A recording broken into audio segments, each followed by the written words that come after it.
Someone's gonna fit in? Yeah.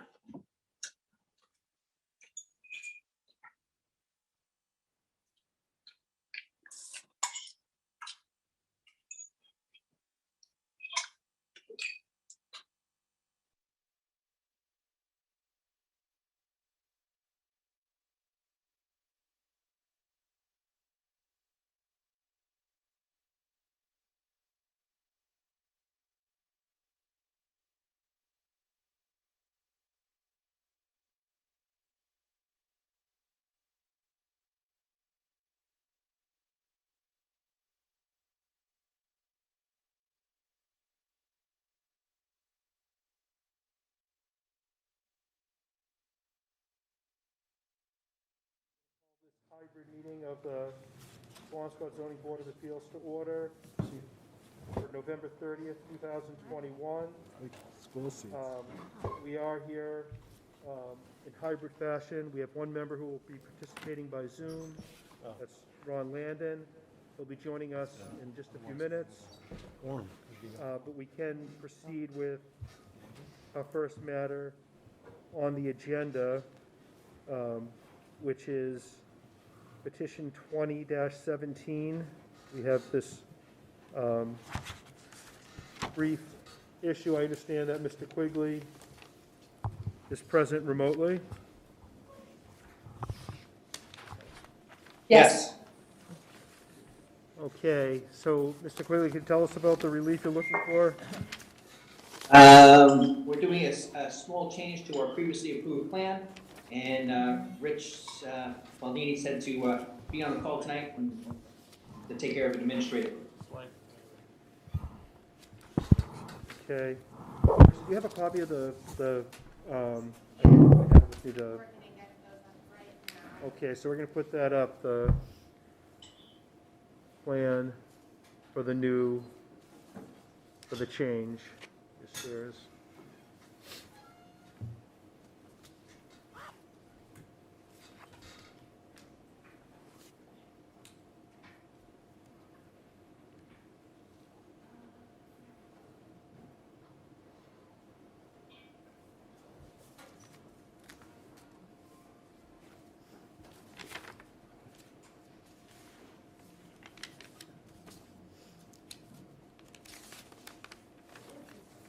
Mr. Quigley, do you want to start to describe why you need the change from the staircase? Yes, the original staircase was in the back of the house, and we moved it to the front of the house to make it easier to access the second floor deck.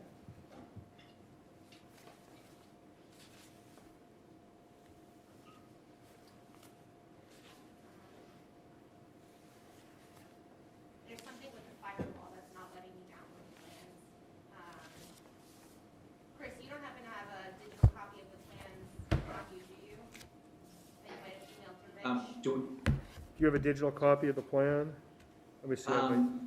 Myself, no, Let me just but grab it's been submitted to the building department. Yeah. I'm having a problem with the firewall that's not letting me access them online. One second.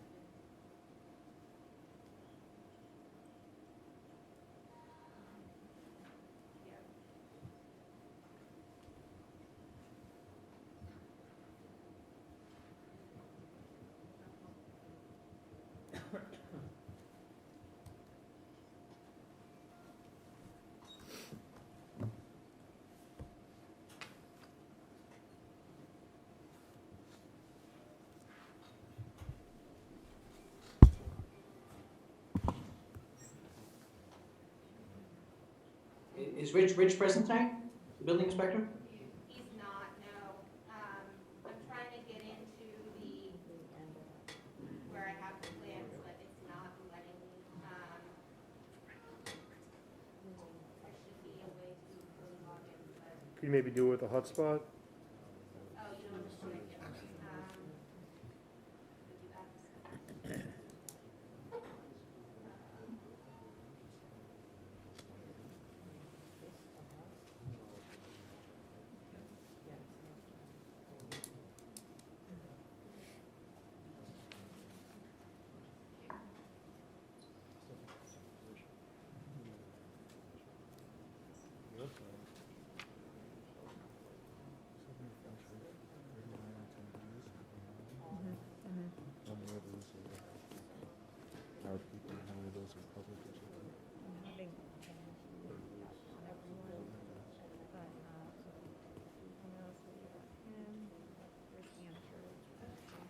No.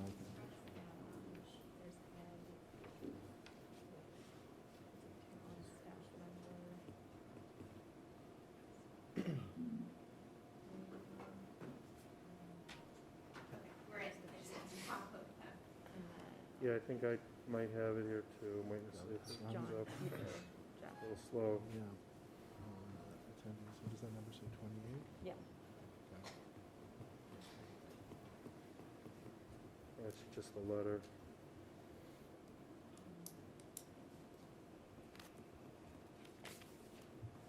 Thought I had something from Rich in my email, but,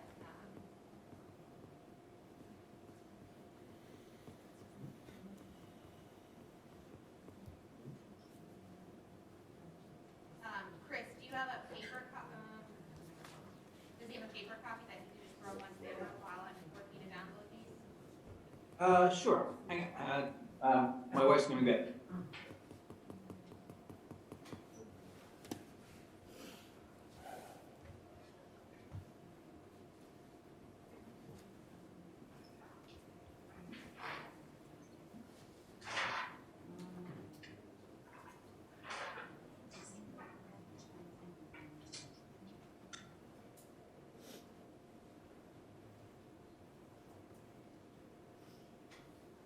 Okay.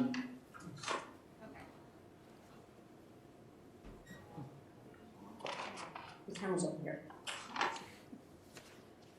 You're probably just a little Right, too so- close. Yeah, move them back out a little bit. All right, so if you look at this, the stain is there. You can see the stairs in the background. Yep. So it's a small change. It was in the confines of the present deck, and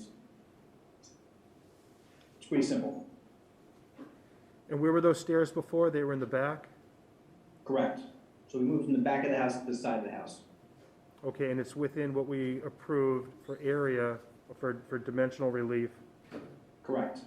in the existing. So it's simply because it's a change from the approved plans, Rich wanted to come to us administratively to get it approved as a minor change, right? That's correct. Okay, is there anyone that wanted to have any comments or questions about this?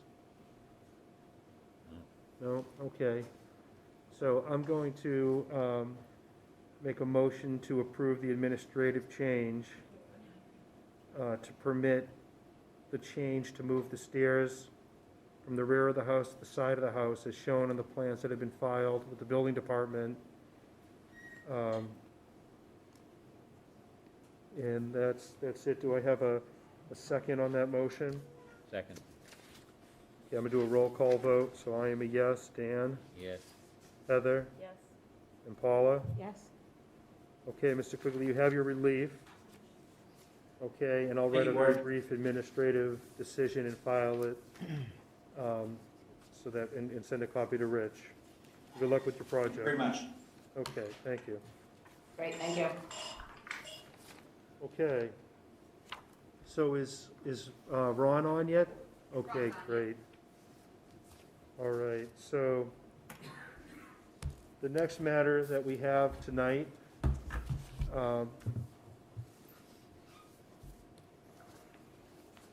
is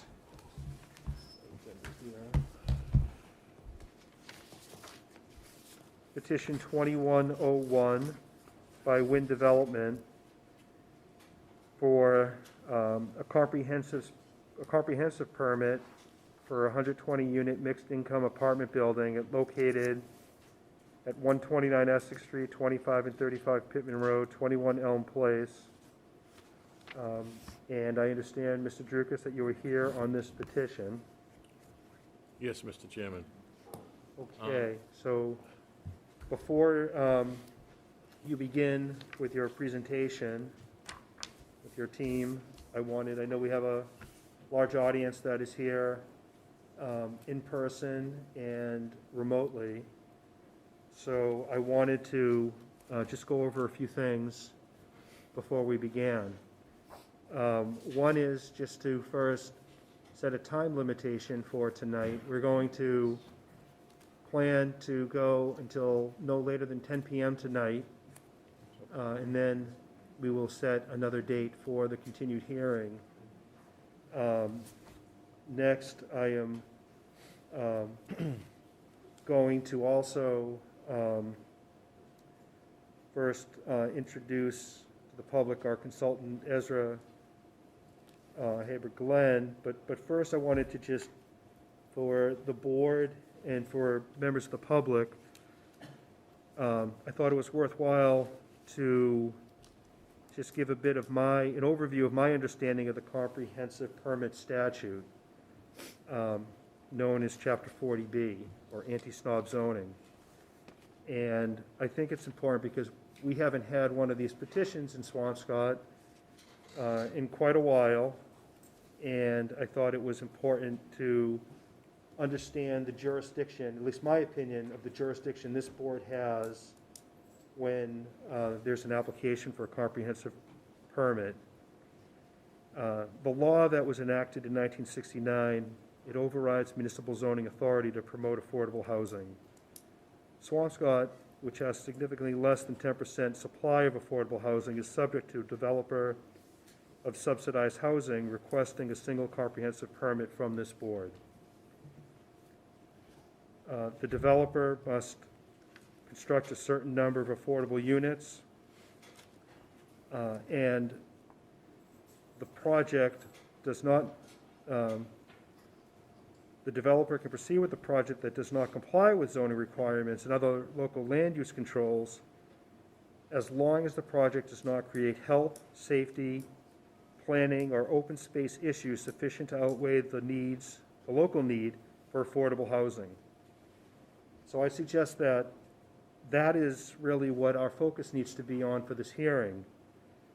It needs to be on the statutory requirement that there is a local need here for affordable housing that we are required to acknowledge, and we can concern ourselves with issues of health, safety, planning, project design, and open space issues. And that criteria must be the focus of this public hearing. Importantly, the ZBA, if the ZBA denies the comprehensive permit or burdens it with conditions that make the project uneconomic, the developer can appeal directly to the Housing Appeals Committee, which is a body within the Department of Housing and Community Development, which will decide the appeal on the statutory and regulatory criteria. And the term uneconomic is the standard by which conditions in a comprehensive permit are judged in such an appeal. Conditions that do not render a project uneconomic generally will be upheld. However, conditions that do render a project uneconomic will be removed by the HAC.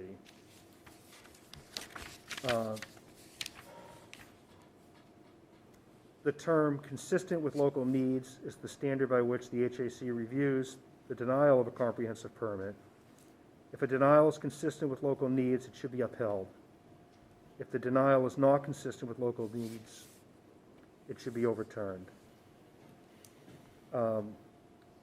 So we have a unique procedure here with a comprehensive permit where other boards have provided or given the opportunity to attend this public hearing and offer recommendations, but this board alone has the power to issue permits or approvals as any local board or official who would otherwise act with respect to such application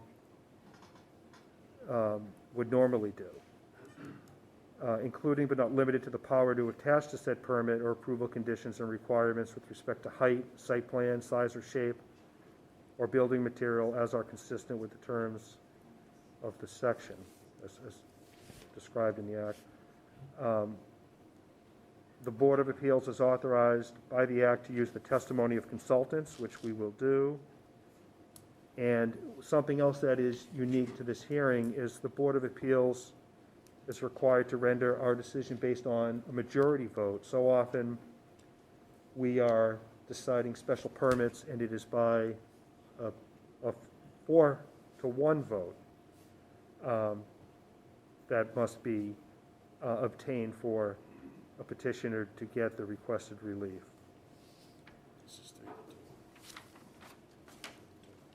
Now, something else that's important to note as to what our board can do, we may not commission our own studies and demand that the applicant pay for them. We can have peer review by our consultants. That is permitted, and we have already obtained and approved the engagement of one such consultant, and there is a second consultant that I think we will address tonight to deal with potential engineering and stormwater issues.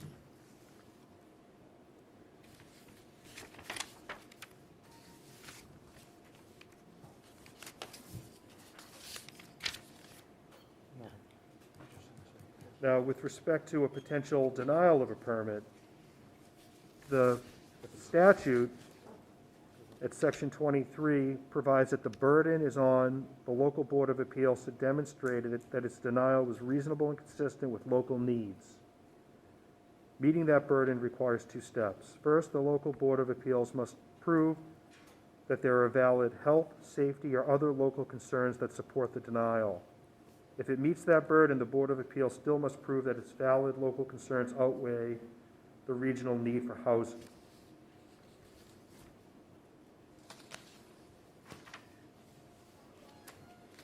That doesn't mean that this board cannot deny a comprehensive permit when there are egregious health or safety concerns. That has been upheld. And there's a collection of cases that provide for such course.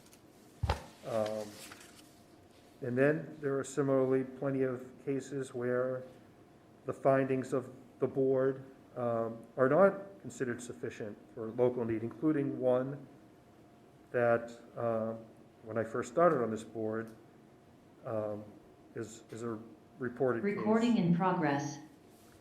at 100 Burrell Street LLC, the Swampscott Zoning Board of Appeals from 2008. And concerns, in that case, concerns relating to building mass, traffic safety, and fire safety were not sufficient to justify permit denial. So I just wanted to give some introductory comments, and actually one further one that I wanted to note. Common reason for denying a comprehensive permit is the fear that the project will exceed the capacity of municipal services, such as water and sewer, or overwhelm the local schools. The HAC has consistently held that such concerns are not valid reasons for denying a permit. School overcrowding, water supply problems, or an increase in traffic alone are insufficient to outweigh a regional need for affordable housing. And one site from that is of importance. The municipality cannot rely on its own failure to remedy existing drainage problems as a grounds for denying a permit.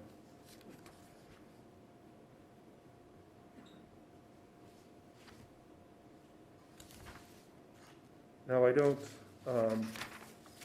look to provide those comments, those preliminary comments, to suggest that this board has made up its mind one way or the other about this petition, but rather to make sure everyone is focused, both the developer and the public, on what the law provides for us to do here, which is to focus on health, safety, planning, project design, open space issues, and to understand that the law also looks for this board to hopefully have a healthy negotiation and dialogue with the developer to provide for an acceptable project to both the town and to the developer that promotes affordable housing and satisfies those concerns that are within our jurisdiction. So I don't know that we will get to public comment tonight because I do not know how long the petitioner will take for their presentation, and with the other items that we need to address administratively, But I promise members of the public that their concerns will be heard. We don't have unlimited time to deal with this petition. That is one reason why we gave it its own night. That's something that we rarely do, but we look to do here so that we can give this petition all the attention that it deserves, because it is a project that is substantial for our town, and we recognize that. We will likely look to continue it to a date not too far in the future, because the regulations require that we act expeditiously on the petition.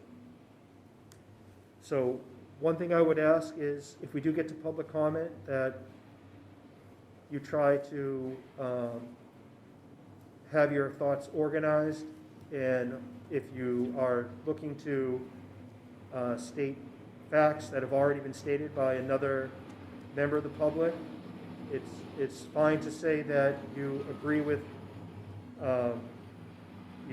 those comments rather than repeating them, because in the interest of time, it would be helpful. We have a great deal of questions that have been brought forth from our planning department and from other boards that we're going to look to have a dialogue with the developer about. I'm not going to put any limit on anyone's public comment at this time. But if we are getting bogged down, I may look to choose to try and encourage comments to be made more condensed, I'd say. But right now, I'm not going to look to do that. So with that, before I let you start with your presentation, Chris, I just want to introduce Ezra, our consultant, who's present, and see if he had any other comments he wanted to add preliminarily before we began. Sure. Thank you so much. Can you hear me okay? Yes. Okay, great. So first off, I'm sorry I'm not there in person. I'm glad to see you are, because I do know there's a sort of dynamism that happens in the room, and it can really help. And I do look forward to us all getting back to public meetings. As much as we used to complain about them, I think we do realize the value of that. So I'm sorry I'm not there with you, and I hope to be in the future meetings. My name is Ezra Glenn. I'm a consultant working for the town here. I am the executive director of a nonprofit consulting firm known as Public Planning.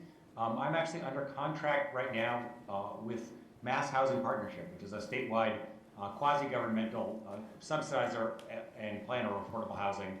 They provide a contract for me to work for you.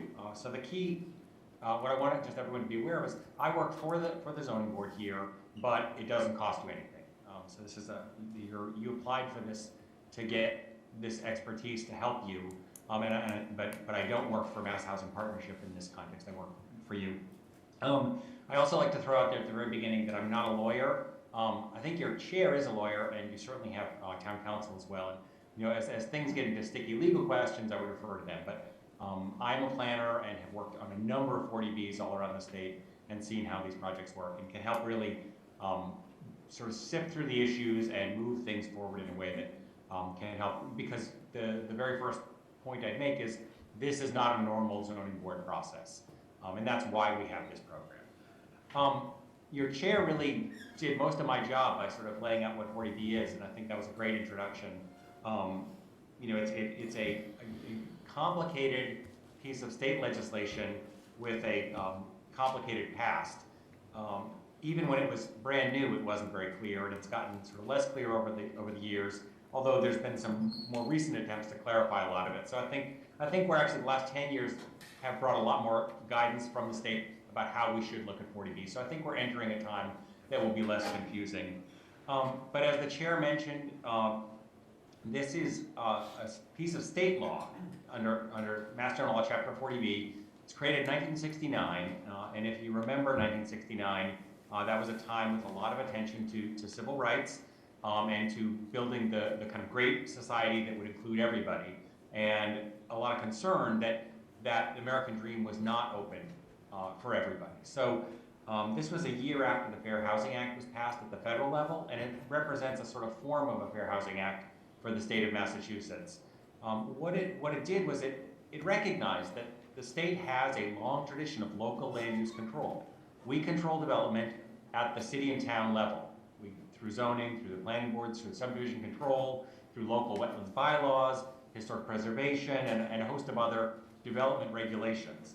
And the state recognized that and wanted to honor that, but also was becoming concerned that that local control might lead some communities to be unaffordable. So they created an alternate pathway for the development of affordable housing, and that's known as Chapter 40B. Over the past 50 years, it's actually resulted in more affordable housing than any other program in the state. It's really important, though, to be aware right at the outset. This is a program for affordable housing development. In order to even apply for a 40B permit, an applicant needs to be an eligible developer. They need to either be a public agency, a nonprofit, or if they are for-profit, they can be a limited income partnership, and that is all monitored by the state to make sure they do not use 40B as a way to make developers rich. They used it as a way to build affordable housing. And they need to get a letter from a subsidizing agency indicating that they are an eligible agency, and in this case they have. The project also has to be affordable. It needs to be at least 25% of the units need to be affordable housing. Certain cases can be as low as 20%. Some of them are 100%, but there needs to be affordability in the project. It can't just be making an argument that we need more housing, so therefore we'll do this. And then lastly, these can be ownership or rental projects, and I guess what I really want you to take away from this, if you remember anything about a comprehensive permit, Chapter 40B permit, there are three key pieces. Think of it as it is comprehensive, it is flexible, and it is expedited. Okay, so I'll take those in order. First off, comprehensive. This chapter of state law envisions a one-stop shop for local development approvals. All of those different regulations that I mentioned at the beginning can create a lot of a very kind of complicated process for development of housing. And 40B said there should be a simpler process for affordable housing if it needs to. And it should just go to one board in the town for all the local approvals it needs. And in 1969, the general court thought, well, which board should that be? And they chose the zoning board. They said that's the one kind of with the best knowledge of how development works. So the zoning board is right now acting not as the zoning board, but in the capacity of sort of all the local reviews that this project might need. That doesn't mean they act alone. They can consult with town officials and with other local boards, but this is the only development review process this project will need to get the relief it has sought. That said, do keep in mind I mentioned the word all local approvals. This is a state law that allows affordable housing to use this process to change the local development review. It does nothing about state law. It does nothing to change federal law. Everything about this project must comply with state building code, with the Americans with Disability Act, with 21E, with if there's a curb cut permit required for Mass Highway, it still needs that. The State Wetlands Act, anything that's a state or a federal law, it still needs to comply with, and there's actually nothing you can do to help it get around that. And that's really important for people to know, that it will still meet building code, it will still meet ADA, all of that. But anything local, this is the one stop. So it's a comprehensive permit. Second, it's a flexible process. In addition to being the place that will decide all those local approvals, the developer can ask for waivers from any of them that it feels are necessary to build the project. And most notably, that's typically to build a project that is more dense than might be allowed in the zoning.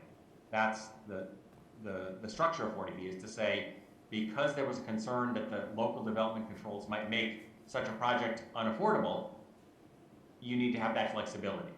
And that's a key component here. You're often used to thinking of your zoning as essentially a blueprint for development, and it generally is, but in this case, really, the developer can ask for relief in ways that you maybe could not grant variances for that in a normal way, but under 40B you could.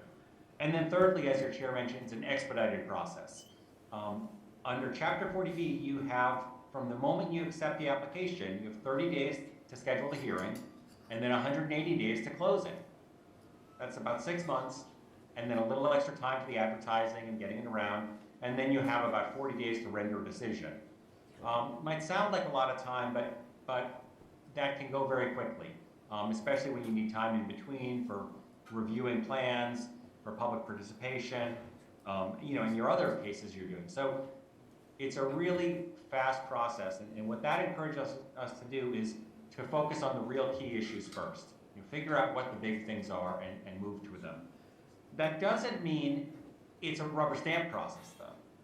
The 40B still contemplates a full comprehensive review, and I think your chair made a great point about this, that any issues you are identifying are important for you to identify and have resolved. You should not approve a project that you think has problems.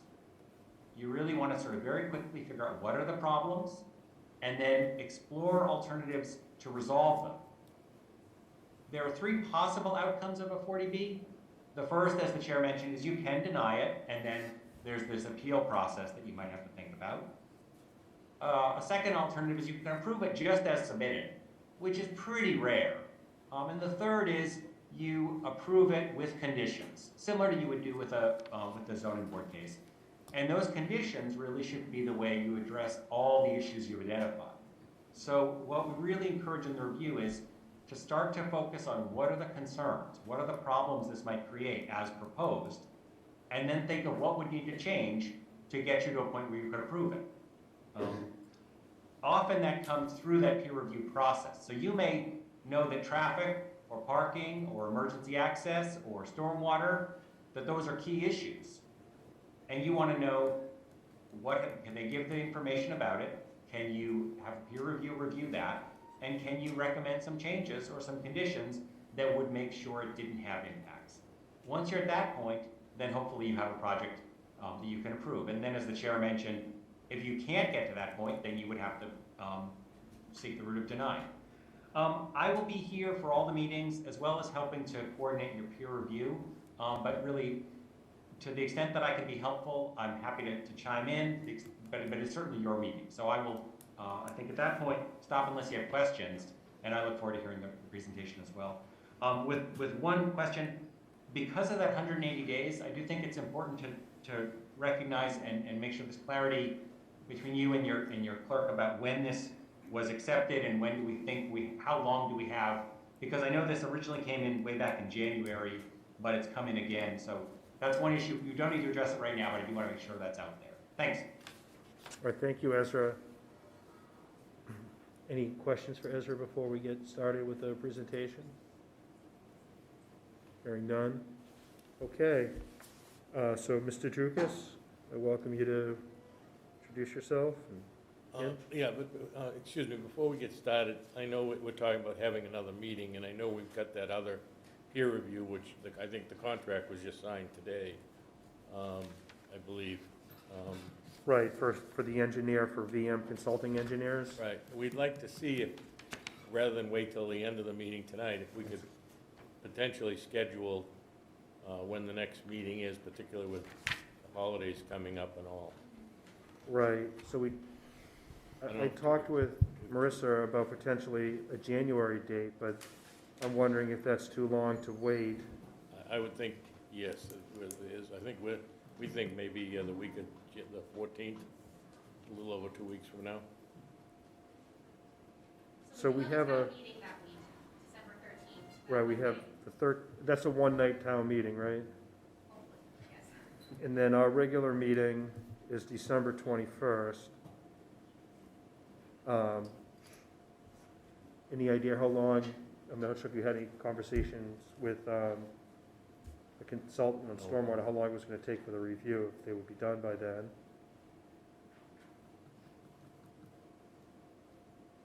I'm thinking maybe December 16th, a Thursday night. How would everyone be with that date? No? You're away that week, or? I'm away that day. that day? You know what, I'll change it, it's fine.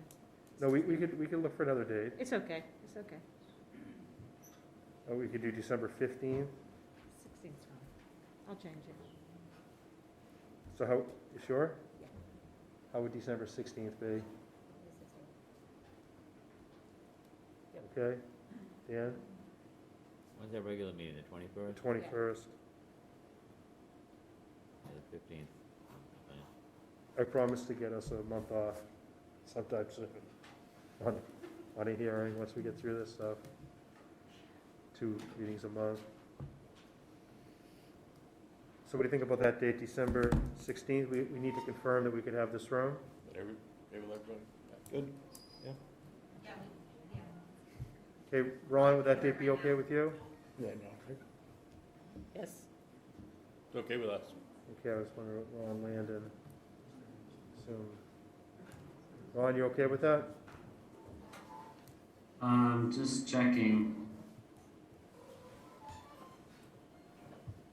I think that should be okay. December 16th? Yes, 16, did you say? 16th. 16, I thought you said 15. Well, I said both, but 16th to Thursday night is what I think we're gonna do. Yeah, I think that should work. Okay, thank you. Okay, so December 16th will be our next meeting. And the consultant, VM Consulting and Engineers, were there any, you got that today, the peer review? And it's acceptable? Mm-hmm. Okay. Great. So please feel free to begin. Yeah, thank you. Chris DRUCAS, attorney at law, office at 81 Washington Street in Salem. I'm representing WINN Development, and I'm here tonight on the Elm Place project. I'm here tonight, and hopefully I've got everybody, because everybody isn't here physically, but we have Adam Stein, who's the Executive Vice President for WINN Development, Adam Giordano, Project Manager, Angela Guile, Project Director, Deb Colbert of Hancock Associates, Senior Project Manager, Mike Burnett, Senior Project Manager of the Architectural Team, Gil Wynn, CEO of WINN Development, Mike O'Brien, Executive Vice President, Attorney Peter Freeman, Attorney John Smolak, Jeffrey Dirk from Van Ness Project, he's the project engineer, with Bruce Paradise and Barry Turkanis. And if I've missed anybody, please speak up.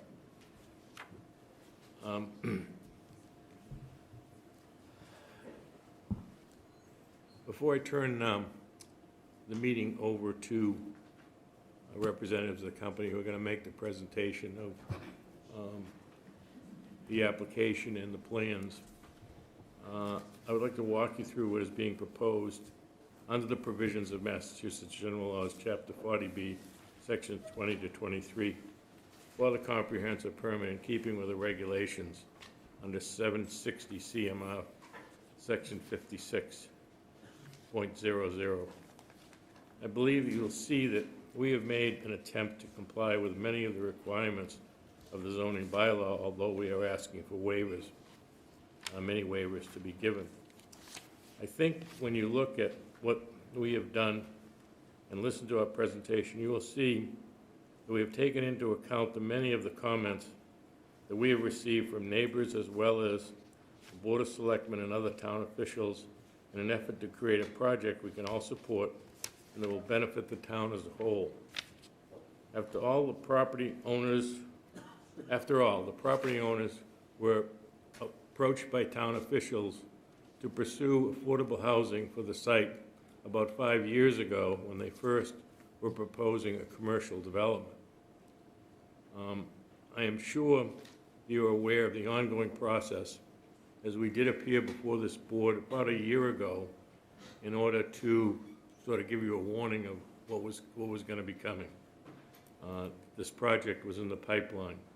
We didn't make a formal presentation at that point in time, but we did show you at least that we were going to be coming forward with one.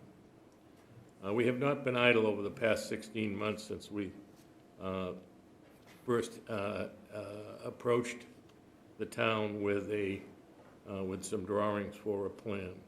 We met with various departments in town and town officials on several occasions in order to make revisions to our plan as a result of comments and ideas that they have had, including the fire department, the DPW, the Board of Selectmen, the planning board, community development director, building inspector, and town planner, just to name a few.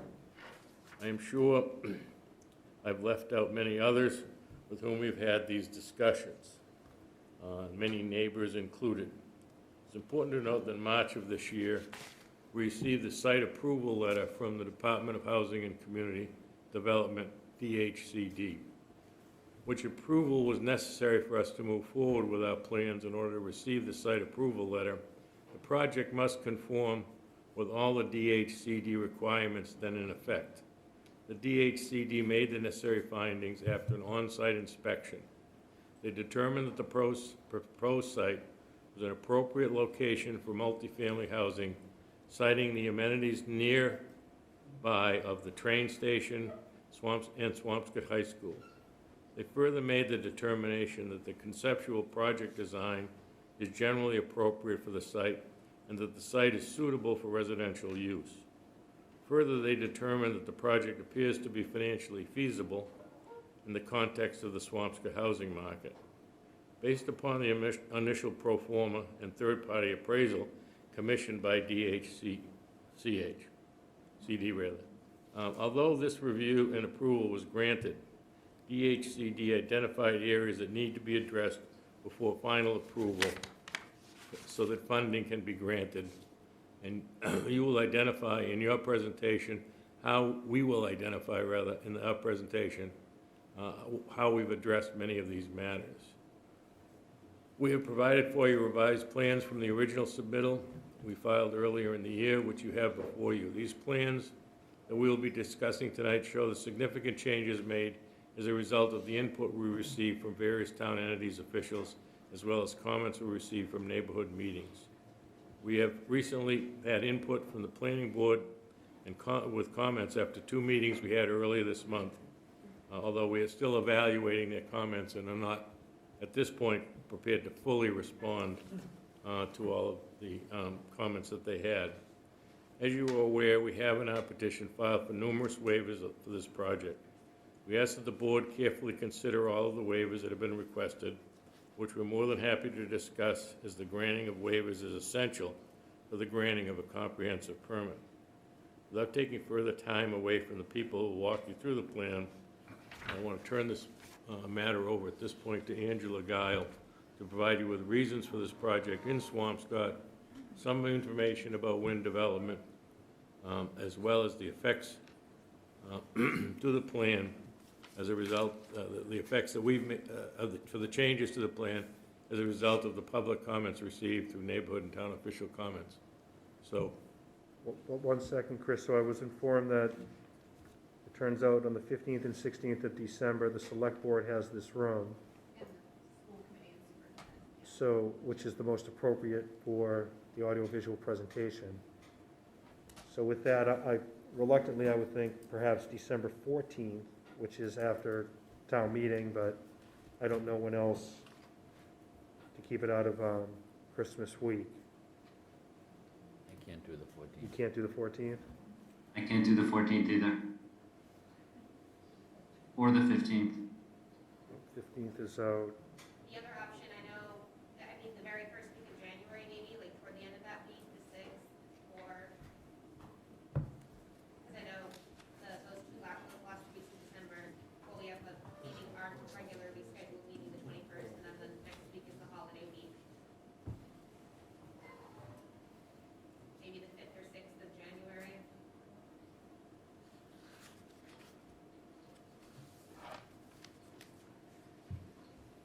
So what I would see is, I don't know if we would have the ability as a board between Christmas and New Year's. It's a tough time, and you've got consultants and everyone, and the public.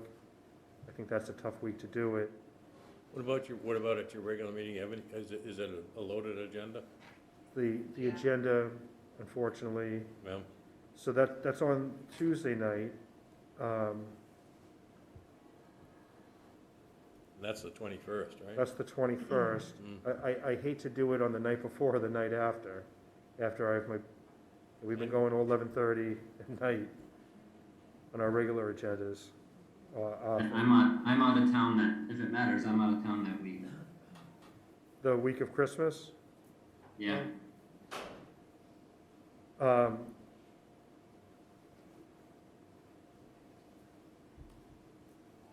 don't know if there's any interest in the week between Christmas and New Year's. Or if you'd prefer, no? I won't be This- here. All right, our key people, our administrative staff here, planning staff. What about January? We can make ourselves available anytime.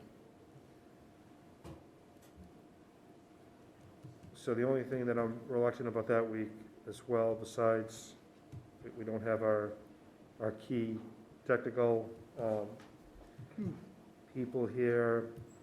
What about if we did it Tuesday, January 4th or Wednesday, January 5th? Wednesday the 5th is better for me. Wednesday the 5th? Sorry, I have Of course, anything if you're better. January 5th? There won't be any concern about our division. Yeah. I can be here the next week. Chairman? January 5th, I won't be here. Oh, you won't be here? I can do the next week, but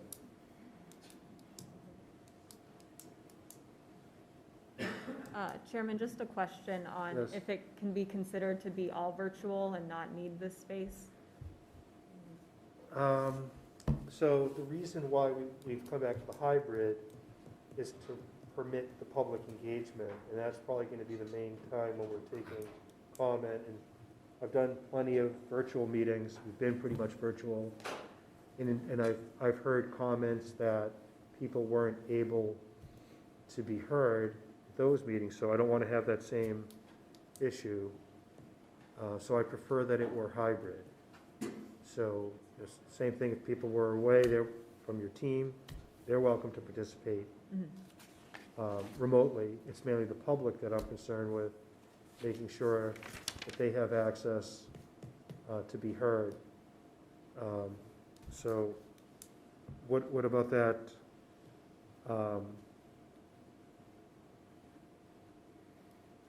We could do Monday, January 10th, or Tuesday, January 11th.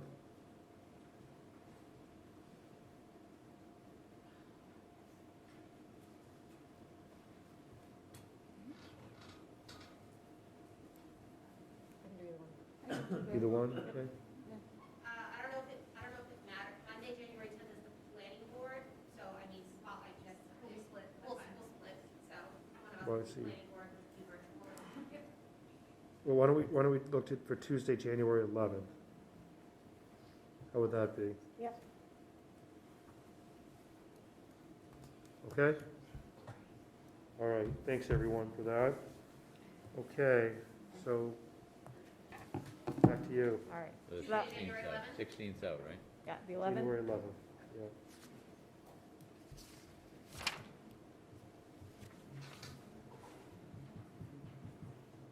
I think we should be able to. Yeah. We should be able to. All right, ready? Yes, we're ready. Okay. So just to be clear, that's January 11th? Yes. Okay, thank you. Thank you, board and Chris, for that introduction. My name's Angela, and I'm with the WINN companies. And wanted to just go over a few slides before our design team really gets into details about the site plan and the building itself and traffic and parking. So, as Chris described, since October 2020, the entire project team has been meeting with both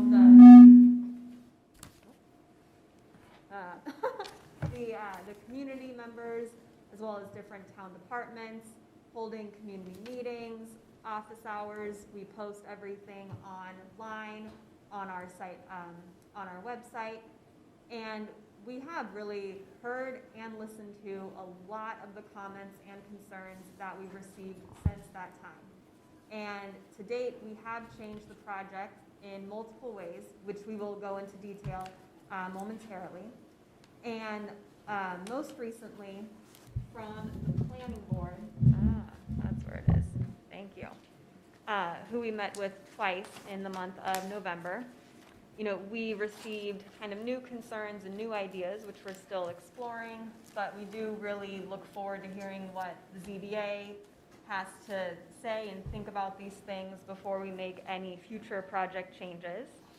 And the town of Swampscott has also conducted so far one peer review for traffic and parking, of which we have officially provided our response. Board members, you have that printed in front of you, and that will be posted online as well. And then we're in the process of having the town conduct their utility peer review, which will then evaluate and respond to that as well. So the primary adjustments that we made during the this time, was height, stories, and density, right? So we listened to the concerns about just how tall it was, how many units, how big it felt. So we reduced the number of stories in certain areas, thus also reducing the number of units down to 120 units. And that is, of course, also just decreasing the density of the whole project. We were, with that, though, able to creatively find new space to add a lot of parking, which was another just huge concern that we heard time and time again, is where's everybody going to park? So we'll go over some of those ways in which we found more parking spaces. I think one of the most important things that we really listened to and took into consideration was just changing the whole design of the building, how it looks from every angle. And you'll hear about that more, but we took a look at the surrounding architecture, the aesthetic of Swampscott, and really tried to make a building that we think will fit in really nicely. We have reviewed all the emergency access plans with the fire department, who has signed off on what you'll see a little bit later. We have done traffic impact analysis and a parking demand analysis, and further traffic studies that the town has requested. And we also continue to support, really support the town's efforts in designing and continuing a future segment of the rail trail kind of to and through our property. Just to touch on the affordability aspect of the project, so although we went down to 120 units, the overall mix of the project has remained the same, and it's still truly what we originally envisioned, a mixed income community. So there will be units for those at or below 30%, 60%, as well as a range of units available for the middle income or workforce incomes, as well as market rate units. And all of these units, all 120 units in our project, will count toward the town subsidized housing inventory. And that's just a little bit on the affordability. Happy to answer more questions later. Now I'm going to turn it over to Deb Colbert, who is our civil engineer. So this is very odd to me. I haven't been in the public in 2 years, so can you all hear me? Oh, good. Yes. All look at that? Great, awesome.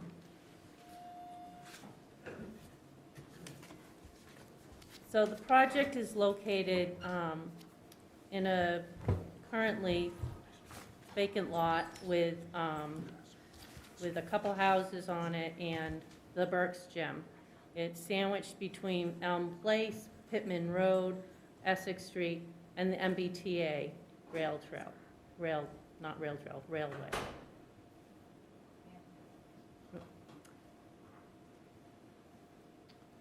This is the existing conditions plan. There's 4 parcels on the property currently, and we're going to merge the 4 properties into 2 lots. And then in the lower right-hand corner, there is some property number 27 Elm Place that we'll be using for project parking. And I'll get into that a little further down the way.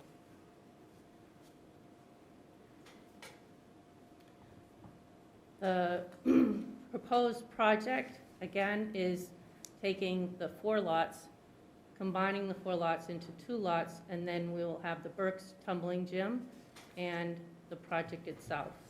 5-story building, 3-story building, and then parking underneath with a 4-story units along the railroad.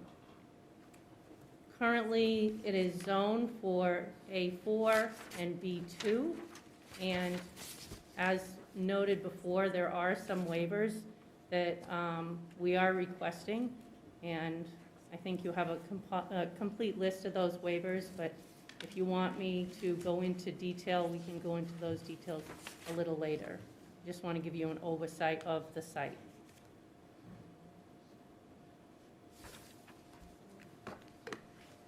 The utilities, the grading and drainage plan here shows that currently there is no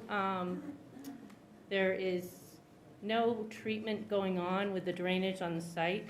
However, because of Massachusetts laws and regulations, we are required to mitigate any increase in runoff and make sure that that runoff is treated. And we are capturing that, and there will be no increase in runoff from the property whatsoever. We will be eventually tying into an 18-inch line that goes underneath the railroad. And we have actually scoped the line, and the line is actually in good shape. Other utilities that we'll be connecting to is, we've got electric, I don't know if you can see my cursor, electric, sewer, water, gas, drainage again, and more sewer.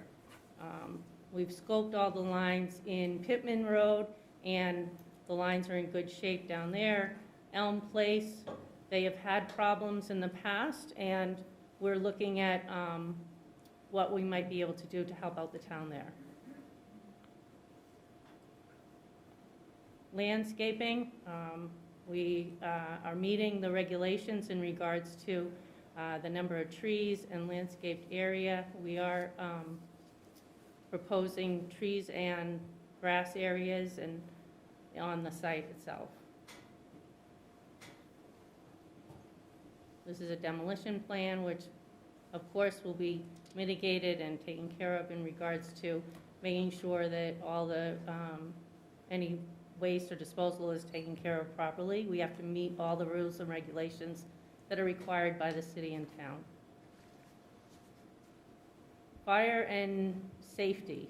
I know that that was a big concern about with the fire department and the planning department, and initially we were going to just come down Pittman Road and have a gate access through Doherty Circle. That is not going to be the case anymore. We've met with the planning and the fire department, and we've been able to create a turnaround at the very end of Pittman. And we again meet the codes and regulations of the fire department, and they've accepted this plan. This was the old plan, sorry. In doing so, we do lose 2 parking spaces on Pittman Road, but we are meeting the turnarounds for the fire department and the requirements for safety of the buildings itself.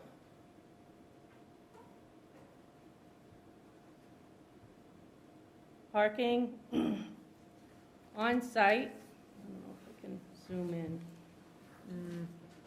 You won't be able to. No, okay. On site, I know that this is one of the bigger concerns, so I just wanted to spend a little bit of time here. Oops.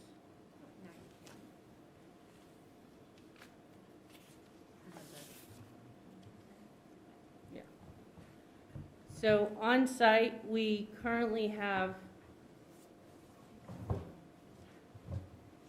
kind of hard working with someone else's machine, so on site, We have 93 spaces. Go up.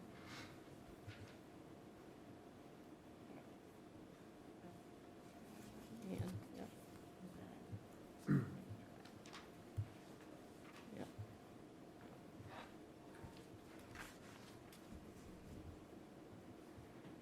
There we go. There we go. Sorry about that. It's okay.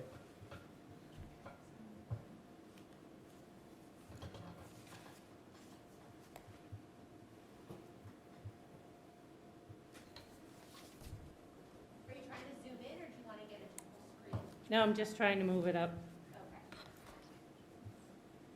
Okay. There we go. So on site, we have parking underneath, thank you. On site, we have parking underneath this, the wing that is alongside the railroad tracks. And then there's also some parking along Pittman underneath that, that building. There is currently, as designed, 92 spaces on site, and then along Pittman Road, there are 15 spaces, but because of the fire truck turnaround, we are actually at 13 spaces. We have, because of the request for increasing our parking, parking demands, which we don't believe we need, but we have increased the parking for additional parking off-site, and we're providing another 23 spaces over at 27 Elm Place. So we have a total of 128 spaces now for the entire project, and there are 120 units that we will be providing spaces for.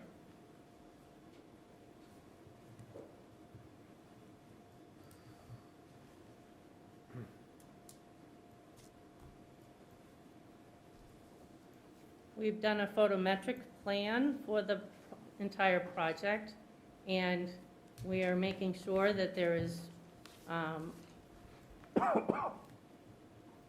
plenty of light and safety for the project itself and for the apartments. And then there's also lights along Elm Place here, so that when people are coming from the off-site parking, there's plenty of light. Oops.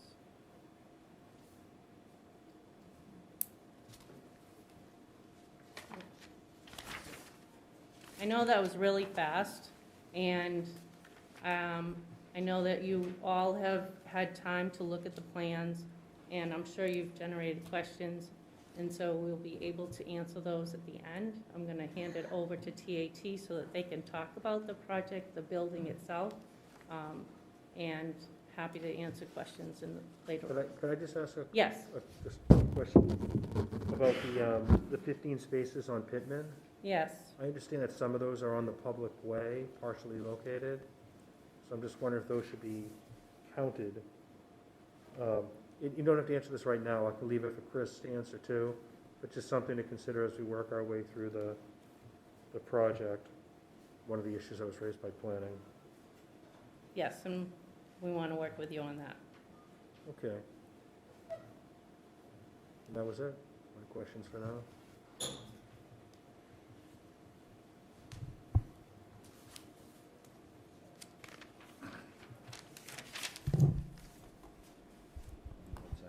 Okay. You right size it.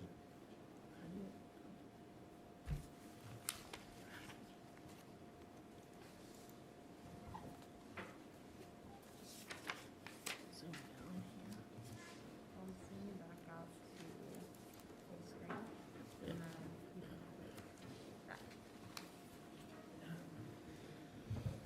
Thank you, Mr. Chairman, members of the board. I'm Mike Bennett. I'm the managing partner at the architectural team. You're familiar with our work in that we were also the architects on the Michon School. So we're certainly familiar with the particular nature and quality of housing and architectural style throughout the town. That being said, we came in originally with a plan of 128 units that had certainly a much more modern design than what you see in the revision that I'll go through with you. That was clearly we heard pretty clearly that from residents and people throughout the town that was not really the architectural path to really proceed down with a more modern kind of style. So in addition to kind of stylistically, we had originally anticipated a full 5-story building throughout the whole footprint of the building. In looking at that, and again, hearing the response, and 40Bs are inevitably different than usually what surrounds them, unless you're in kind of more of a commercial area. They tend to be larger than neighborhoods in which they reside. We take that into consideration in trying to balance all the needs of the site. Clearly, again, heard resounding concern about the bulk of the building here as well. We think we've made significant strides in reducing that bulk, particularly as it relates to Pittman and the narrowness of that street and how that kind of all nestles in.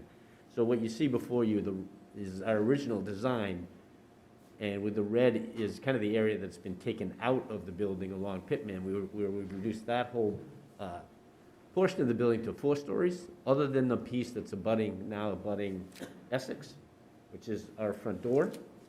That building is actually a 2-story building, where the first floor is taller because it's got some of our building amenities as well. Essex Street is our front door. It's what people will see as you come to rent on the property and visit the property. But this design still continues to take advantage of the natural slope of the site, which slides down about 6 feet from Essex down Pittman towards the train tracks. So what you see here is the building actually steps down, follows that roadway topography that exists today.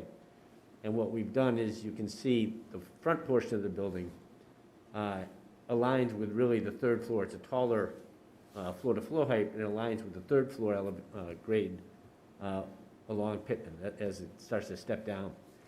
So in addition to kind of changing the style of the building, one of the ways to diminish the feel of a bulk of a building is to break it down into smaller pieces. So what we really tried to do here is break the building into 3 separate components in the way that it looks and feels. So the use of color, the 2-story along Essex, transitions to a much more typical multifamily residential scale as it drops on Pittman. But we've introduced the 4th story here with a mansard roof, so it's very much more familiar as kind of what you would see in a roof as opposed to a floor, and created a cornice line at the 3rd floor level that really starts, we believe, to transition down to the smaller single-family scale and the housing authority scale, again, as you look across Pittman and walk down Pittman. Again, the original, much more modern, again, was all 5 stories, clearly different. And looking back at it today, again, emphasizing the building and breaking down into those components, I think make it feel much more transitional in scale to the existing buildings on Pittman. So in addition to kind of the breaking down the horizontal, we wanted to make the building feel less linear as well. So the creation of building punch-outs along the way and recesses that make it feel, again, it's not a single street wall, it's broken down into components. And I think really importantly are the individual porch entries along the units along Pittman to, again, really bring you kind of to the sidewalk level as you look down and your eye focuses on those things that are happening kind of at the sidewalk level as opposed to kind of up high.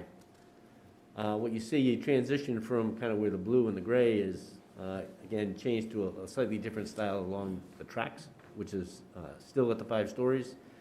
Again, that grade is lower. It's about 6 feet lower than the tracks. So there's the garage component that takes up the 1st floor is in large part concealed by the berm of the tracks themselves from our neighbors that along Stetson and Norfolk.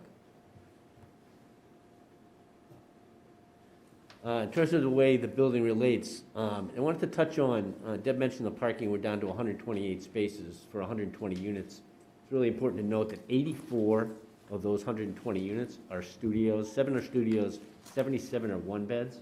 So the mix of those units, it's really important to understand it or think about in relation to, our parking needs relative to not just number of units, but what those units really are.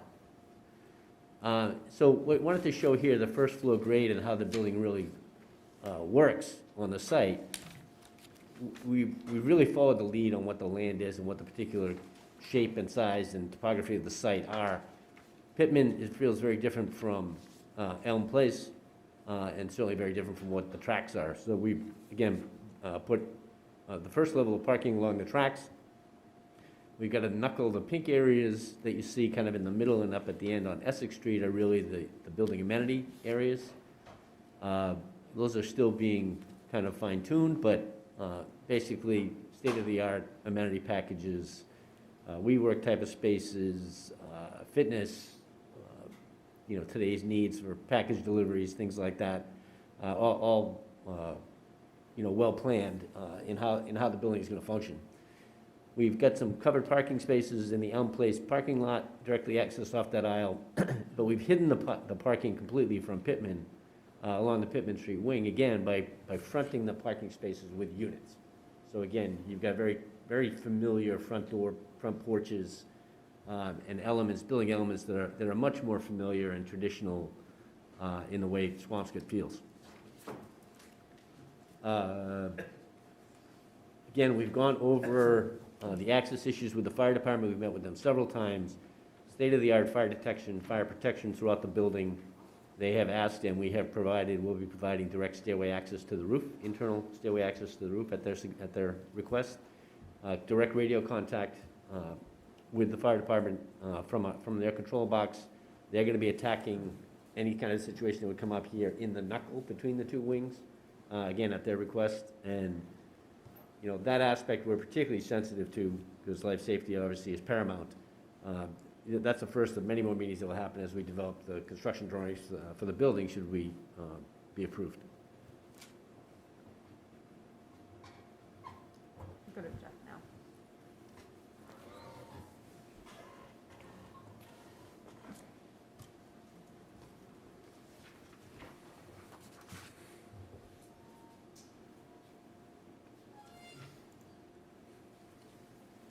So good evening, Mr. Chairman, members of the board. For the record, my name is Jeffrey Dirk. I'm the managing partner with Vanessa Associates and appearing before you virtually. So I'm waiting for Angela to take control for me of the slides.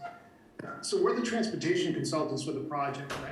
You heard at the outset of the presentation, one of the subject areas I know that the town is expressing concern about is traffic and transportation. And I would say in most instances, before we appear before you, we do not have the benefit of having a professional peer review done of our work product. And in this case, the town was very proactive in paying a peer review consultant to review our assessment.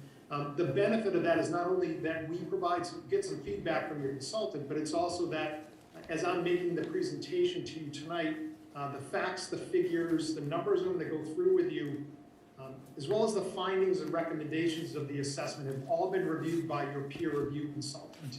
And so as you're looking at the information I'm presenting, it's not just my work product, it has been peer reviewed by my peer in World Tech Engineering, and they've confirmed the numbers and what I'm going to present to you tonight. So I think to some extent that's helpful. It obviously doesn't remove questions that you or the public may have, but at least I think that from the standpoint of the technical accuracy of the information, at least that's been validated. So if you could go to the next slide, Angela, thank you. So just by way of a high-level overview of the findings of the traffic study, so we completed an assessment, and that assessment is prepared in accordance with standard practice. And those standard practices are kind of the first thing that your review consultant checks against. So the Department of Transportation has a series of requirements and guidelines that we must follow in preparing transportation assessments. And so if you've had many traffic studies presented to you before, and really the basis of making sure that we follow these guidelines is that the methodology and the way that we approach assessing impacts of the project are consistent. And so that you should be able to hear my presentation or presentations of other consultants, and they should be similar in terms of what they're presenting to you in terms of the data. And that really helps you as you sit and evaluate multiple projects. You should be able to see what the cumulative impacts of those projects are on the community roadway network. And as I mentioned, the title of the study is a transportation assessment. So we're looking at all modes of transportation. So as we look at our assessment, it's not only motor vehicles, but it's pedestrians and bicycles. And then I think you heard mentioned earlier, we're looking at emergency vehicle access, sight lines, and safety as well. So that's all built into our study. It's not just traffic, it's all modes of transportation. So we did have the World Tech peer review. One of the things that has been updated since this study was prepared, there were 2 additional intersections added to the study area, and those were the Hillcrest Circle intersection with Essex Street and the Essex Terrace intersection. Of course, the reason for that request is that those 2 locations are directly between Pittman Road, where the access is to the project, and signal at Burrell Street. And so there's an interaction, obviously, between the traffic signal and the traffic related to this project as it relates to those 2 residential streets. So that has been added to our study area at the request of your peer review consultant. And the thing is, we conduct traffic studies during this time where we have the COVID situation going on. And that has certainly altered traffic volumes and trip patterns on all roadways within the Commonwealth. The volumes are getting back somewhat close to pre-COVID levels on some roadways, not all roadways. But an important thing is that we always make sure that as we're conducting traffic counts that we refer back to historic pre-COVID counts to see if there's any adjustments that need to be made just to reflect those anomalies that may occur with respect to the volumes and trip patterns in the area. So that has been done, and your consultant has validated our checks and balances against the pre-COVID traffic volumes. The overall conclusion of the study was that with respect to looking at motor vehicle delays and vehicle queues at intersections, this project is going to produce somewhere between 36 and 46 trips during the peak hour. And that was actually based on the 128 unit development proposal. So the numbers are slightly smaller than that. Those are probably good round numbers to be using. So we're producing somewhere between 36 and 46 peak hour trips as we added that additional traffic onto the roadway network. And of course it disperses, sometimes right or left. Once it gets out to Essex Street, the numbers get smaller and smaller. And as you look at the residual impacts at the intersections, what we found is that delays did not increase by any more than 10 seconds over no build conditions, so essentially conditions without the project. And that resulting increase in delay also caused an increase in vehicle queuing of no more than 2 vehicles. So again, in terms of the metrics, looking at the impacts of the project, increases in delays of 10 seconds or less, increases in queuing of less than 2 vehicles at any intersection. So it was not significant.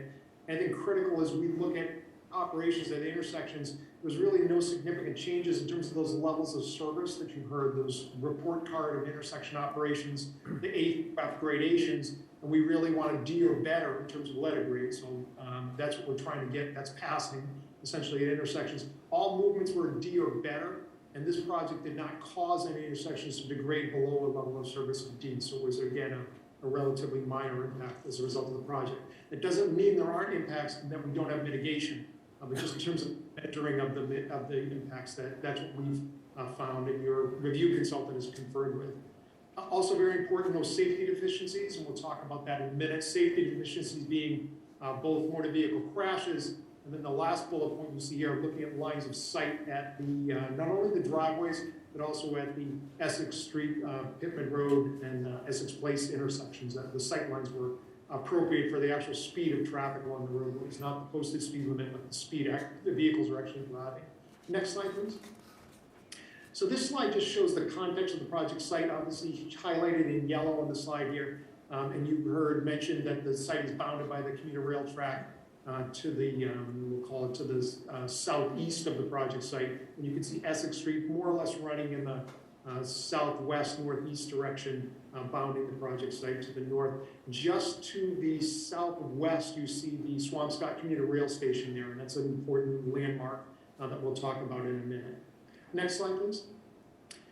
This slide here shows, as I mentioned, this is a transportation assessment, and so what this slide here shows is not only where the project site is located in relation to the roadway network, but what you see in the orange lines is where there are sidewalks. And again, that's very important as we're looking at ways to reduce the amount of automobile traffic and parking demands for the project, is to make sure that the project site is walkable, bikeable, and has access to public transportation.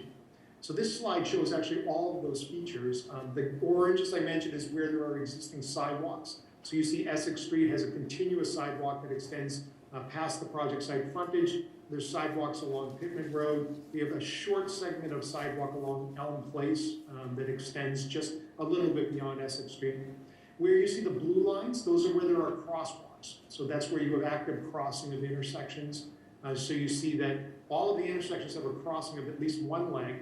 The two signalized intersection at Burrell Street to the southwest of the site, and then at Burpee Road to the northeast of the site, those have crosswalks across Essex Street for crossing, and those are all controlled by push buttons and have pedestrian crossing phasing for pedestrians to be able to cross both of those intersections. And lastly, I want to mention, it might be difficult to see, but where you see the little B's in the circles, and you can see right opposite the site, there's a little B. That's the bus stop locations for the MBTA's 455 bus route that goes right by the project site. And again, we pointed that out because it's an amenity. So if we look back to the site location map, we've got the Swampscott Commuter Rail Station, which is about a 4 to 5 minute walking distance to the west of the site, and we have all of these sidewalks that connect us up to that. We also have the 455 bus that stops right out in front of the site. So I mentioned those because those are opportunities to us to be able to leverage those existing infrastructure to reduce the traffic and parking demands for the project. And as we talk about some of the recommendations, you'll see that we do have recommendations on how the project can encourage the residents to use those alternative modes of transportation. Next slide. So this slide shows the traffic characteristics of the project, and I'll kind of explain it in a minute, but what we're showing on here is the trip characteristics of the project, and it's broken down by the mode of transportation. So we did review the U.S. Census data for the town of Swampscott and this specific area within the town, and looked at the numbers of persons that report that they use an alternative mode of transportation to single occupancy vehicles. So in this general area, approximately 70% of residents commute by means of a single occupancy vehicle, and 30% use an alternative mode. What you can see here in terms of the way that we've developed the recording in progress. The traffic characteristics of the project, we've assumed 83% of the trips from this project will be made by a single occupancy vehicle, and then the balance, 17%, will be made by an alternative mode of transportation. So we've assumed that 15% of the trips would be made by public transportation. Again, the bus stop is right out in front of the site, and the commuter rail station is an amenity that's within a 4 to 5 minute walking distance of this project site. So we think that given the fact that in this general area, residents of the town, about 15% of them use public transportation services, we're expecting our residents will basically use that same mode of transportation at a same percentage-wise basis. 2% of the trips are made by pedestrian and bicycle trips in the area. And again, that's consistent with what residents of this area have expressed as their mode of transportation. About 2% say that they walk or bike. One thing that's not shown here is about 7% of the residents in this area report that they work from home.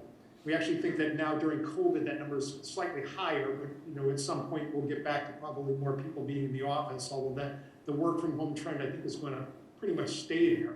But again, that's something that's not reflected in those numbers. In fact, what we've done is the work from home numbers have actually been pushed into the single occupancy numbers. So I think as your consultant has looked at our breakdown of these trips, he's basically concluded that these are conservative on the high side in terms of our estimates of the amount of automobile usage. So it's a long way of getting to what you see in the blue column, or the blue shaded column here, which is the amount of automobile trips that we're expecting to add to the roadway network. And so this is based on the 128 unit development program.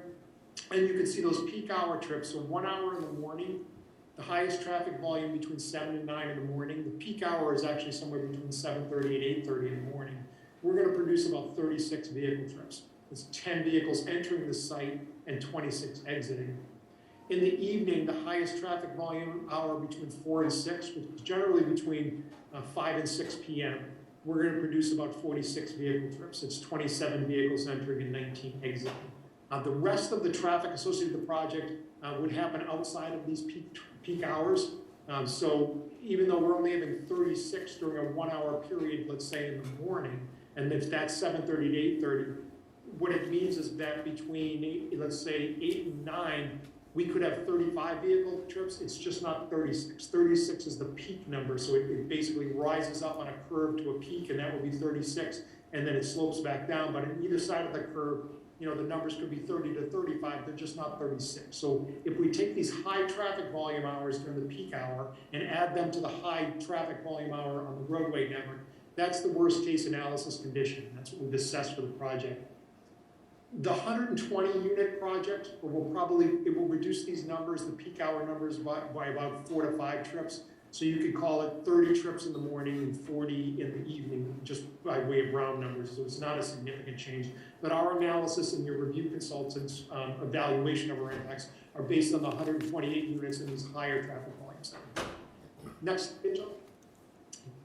So this slide shows how those trips are distributed onto the roadway network. As I mentioned at the initial slide, the reason we don't have a significant increase in delays is as the traffic gets away from the site, the numbers get smaller and smaller.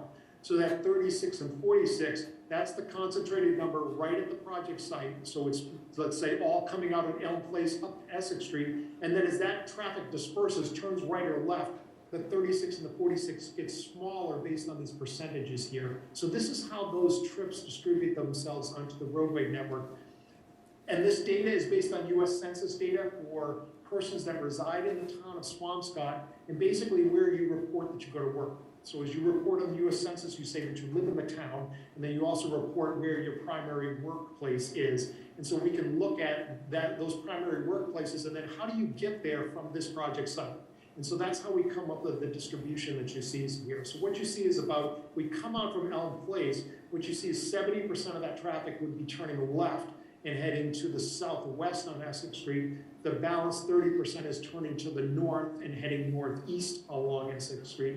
And then that traffic that turned left, you can see that it distributes itself about 45% onto Essex Street, 25% down to Borough Street heading towards the commuter rail station and southerly thereafter. But the point of this really is the 36 and the 46 gets broken down into numbers that as soon as you get outside of this general area, we're really talking about no more than 20 trips on any roadway during the peak hours. So again, that's why the numbers get smaller and smaller as you get further away from the site, and so the impacts get smaller and smaller. Next slide, Angela.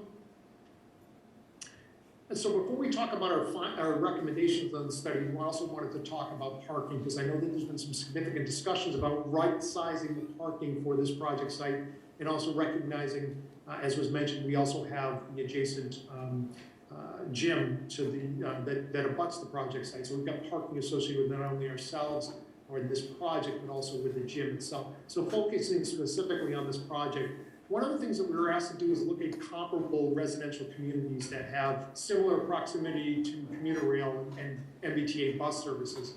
So we did undertake a study, a parking demand study, so actual demand observations at 3 residential communities.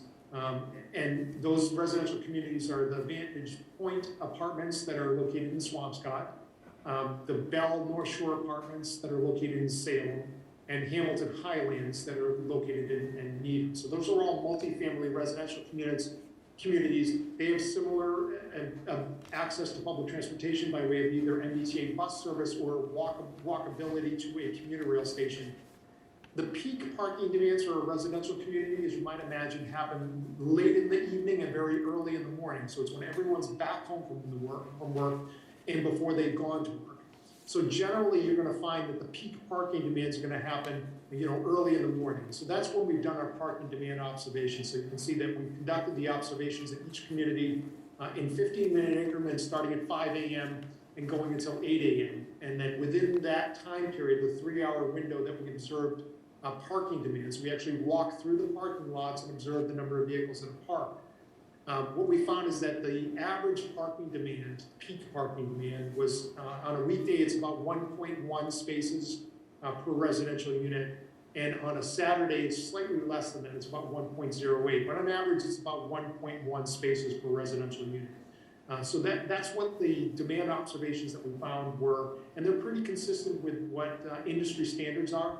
And I think your consultant had undertaken a review of this and also provided some citations to you indicating that for multifamily residential proximate to commuter rail and bus services, the numbers are somewhere in the low ones. So these demand observations are consistent with that. And I think you heard mention that we're reviewing our parking supply to try to achieve these parking demand ratios. Next slide. So now focusing on the recommendations from our study. We have recommendations related to the access to the property and internal circulation, and then those related to off-site, and then finally transportation demand management. So the recommendations relative to the site access, they're consistent with some of the comments that your review consultant had. We want to make sure that the access points are 24 feet wide. The same thing with the circulating aisles throughout the site. That allows for two-way traffic. It also allows for parking maneuvers to occur in an efficient manner. We've recommended stop signs and stop lines where appropriate, compliance of signs and pavement markings with both state and federal standards.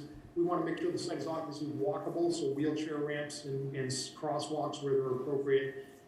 And then focusing on signs, landscaping, and snow storage areas. And this was a comment from your peer review consultant, to make sure that none of those features block sight lines from the driveways or from any of the adjacent roadways. So there are commitments to make sure that that does not in fact occur.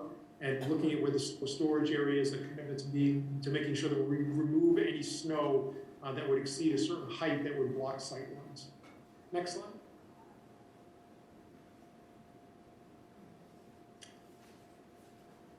Angela, if you could change to the next slide. Sorry. I don't know if it's a little delay. Thanks. So in terms of off-site recommendations, so these are recommendations outside of the boundaries of the project site. So at the Essex Street Elm Place intersections, we call it the southern intersection, which is the one proximate to the project site, we have recommended that the stop line be provided. That will really demark the location where vehicles should stop the front of their vehicle so they're not sticking out into the crosswalk that's across Essex Elm Place. So that's an important feature given the fact that we're adding vehicular traffic to the Elm Place approach, as well as more pedestrians crossing in the crosswalk. We've also recommended that that WL center line be provided because, again, with the increased traffic on that approach, the Elm Place approach, there will be vehicle queuing as it approaches Essex Street. The double yellow center line just makes sure that vehicles are properly positioned so that vehicles that are turning from Essex Street onto Elm Place are able to do that, and the vehicles aren't cheating over that center line. So it's basically the stop line and the center line just are basically providing proper vehicle positioning relative to their approach to Essex Street. The Essex Street traffic signal system, so this includes the Burrell Street intersection. Angela, if you go back one. This includes the signal at Burrell Street as well as at the Burpee Road intersection. So you have two traffic signals there. We are adding traffic to those intersections, obviously, and so we are recommending and committed to retiming those traffic signals, making sure that they work in an optimal fashion, that the pedestrian crossing times are sufficient for pedestrians to safely cross those intersections, and that the coordination, so how those two intersections operate in concert with each other, that's functioning in an efficient manner. The other thing that's not slid on this slide, and it was a part of the supplemental evaluation that Angela had mentioned that was submitted, was at both of the additional intersections, so at the Essex Terrace and at the Hillcrest Circle intersection. One of the reasons we were asked to look at it is because we know that vehicle queuing from those two signals, especially at the Burrell Street intersection, does at times extend back so that it blocks the ability to be able to enter or exit those streets.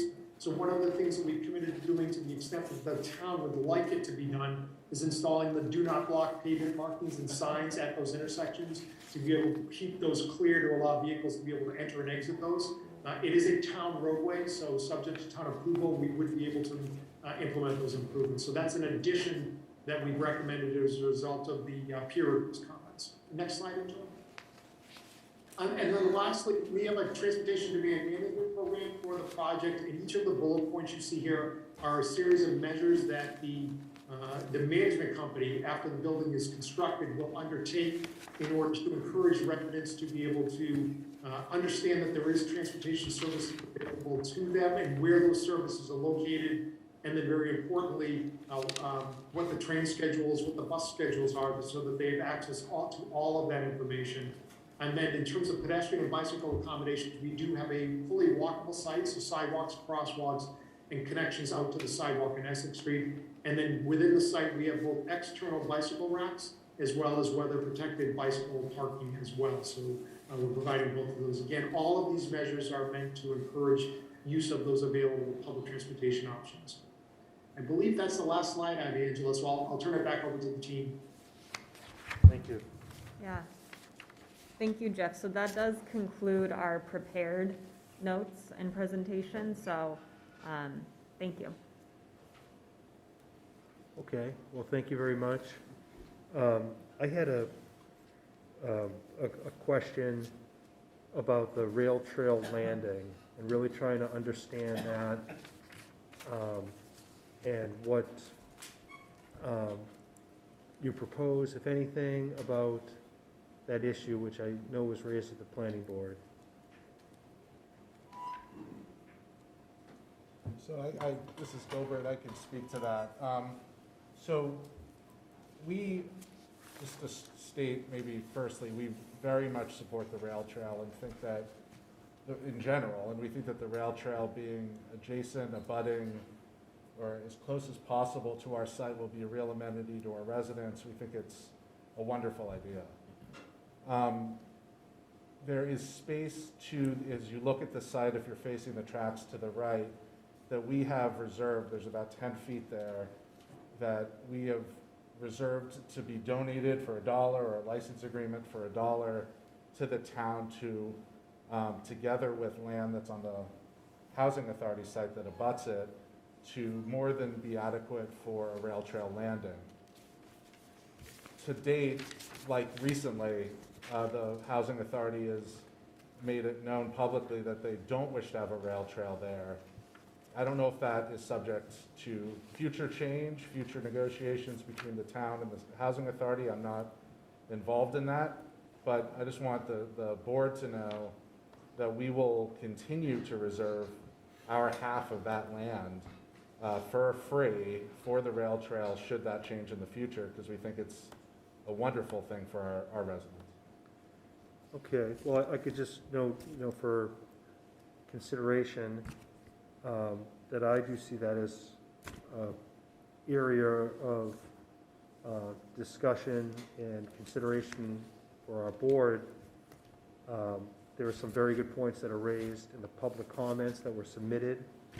I see Mr. Perry's here. He brought that up. I see other people have brought that up. Planning has brought that up, that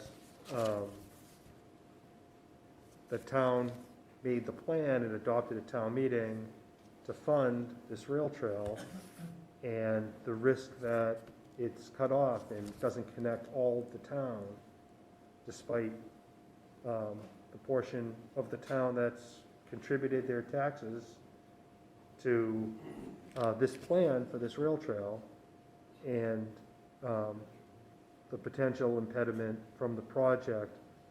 And that leads me to another question about the circulation on the site and trying to understand. I know in the planning board comments, which I'm sure you've seen, I think these were Angela's notes that were on the back page, and she had it looks like that's what she was showing, was the rail trail landing being half on your property and then half on the housing authority site. Is that what it appears? Have you looked at this sketch that she had that was in the planning board comments? But I also want to understand about the easement for parking that is on this site or proposed for the Burke's Gym. And I want to make sure I understand how the parking, I know the number of spots, I see the plan, but I want to understand about the easement that exists and how you're addressing the potential conflict with the Burke's parking for the site. If I may, a little bit on the Burke's parking situation.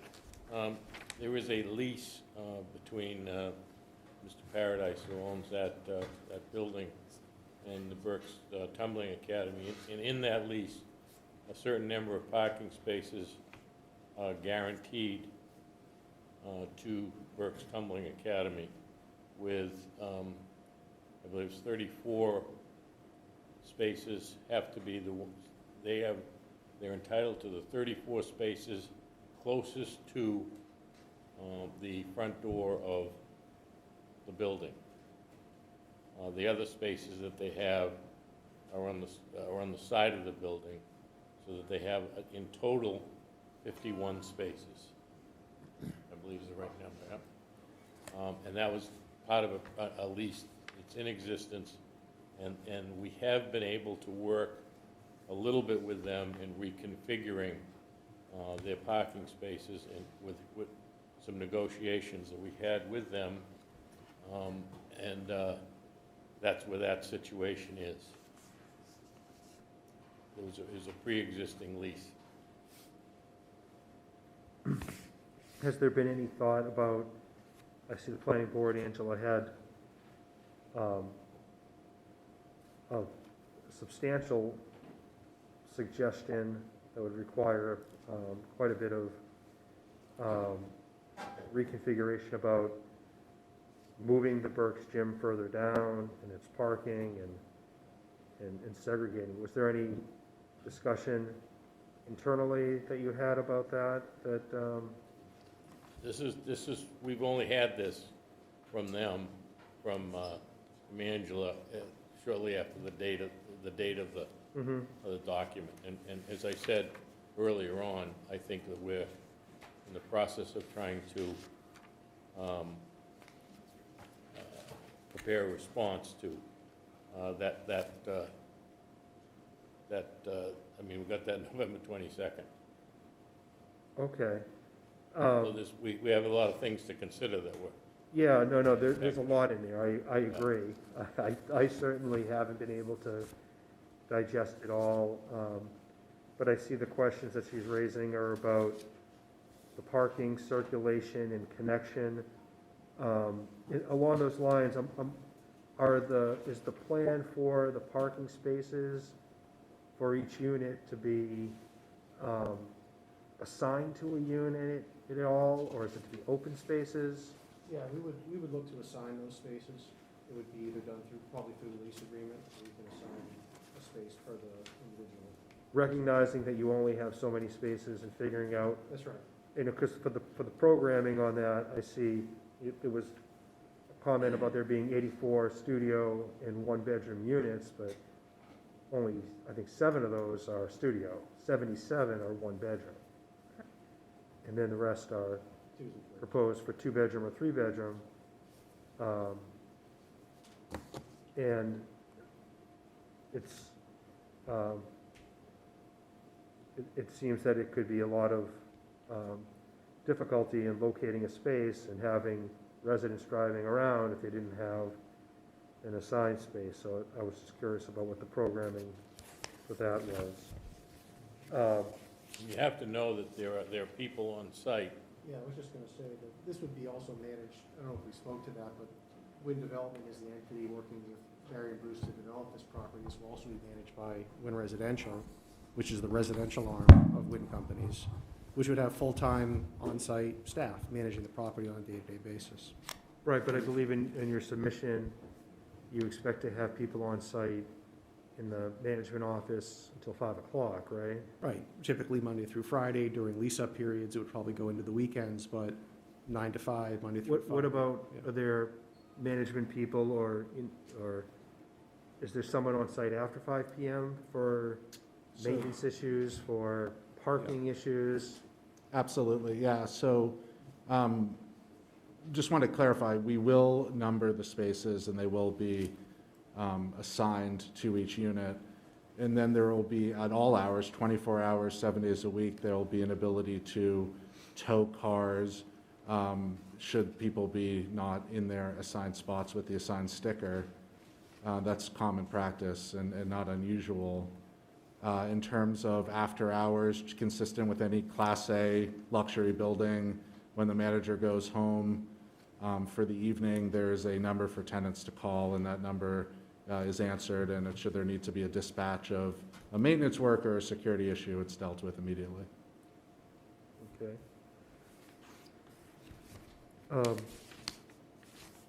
What I thought would be the next step for us to do is to go through some of the comments. I don't know if you've had a fair chance to look at the planning board comments, is what I plan to do, to walk through those.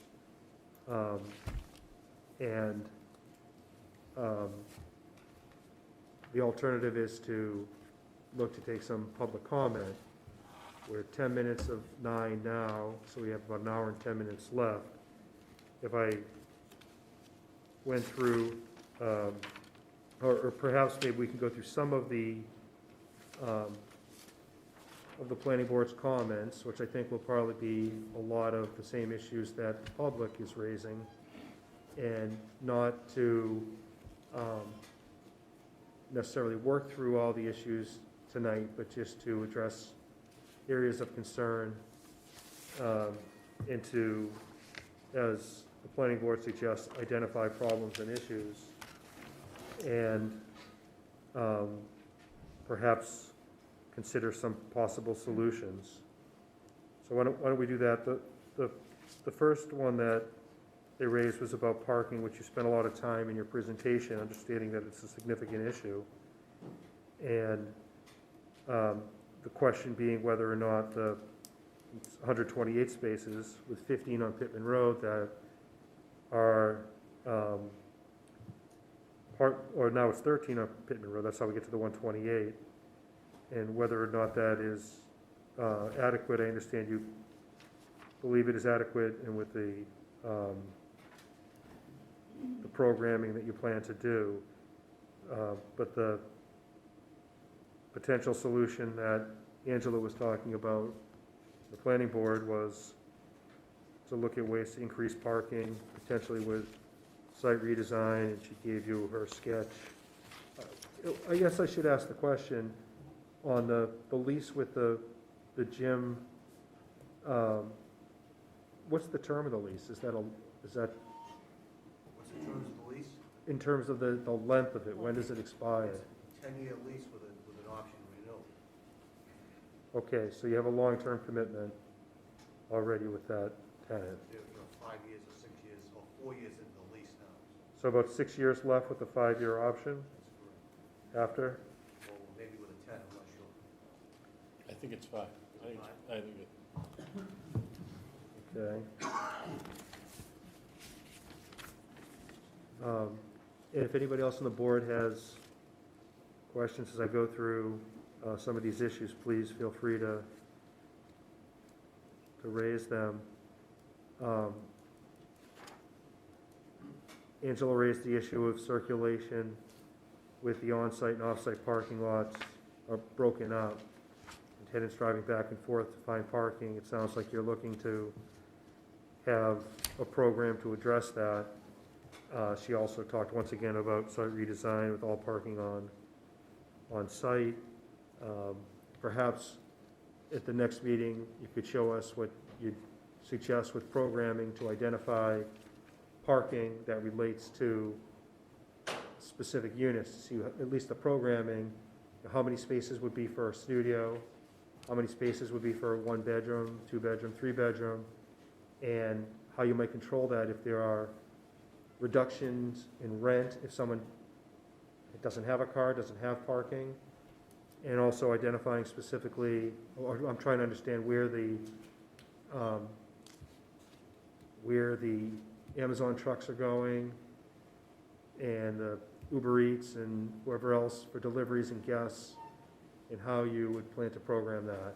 I think that is something I would really like to see, because it's one thing to understand how it relates to other sites that are comparable, but to see it with these other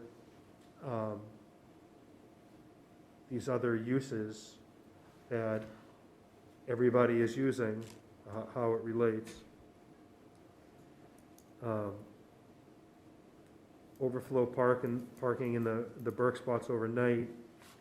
So I'd also think that perhaps if you could represent that might be permitted, if there might be a potential modification of the lease that permits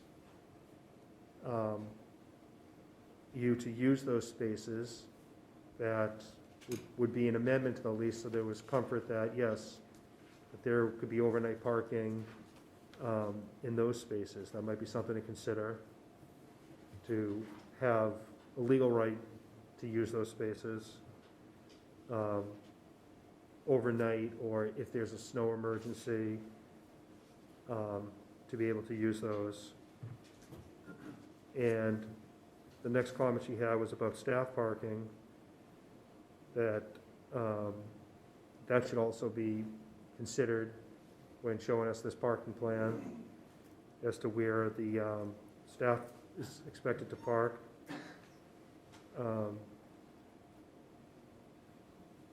How do we protect the SHA parking spots? So I'm not exactly sure where those are located. I think I have to understand that a little bit more, but that's another comment that was raised.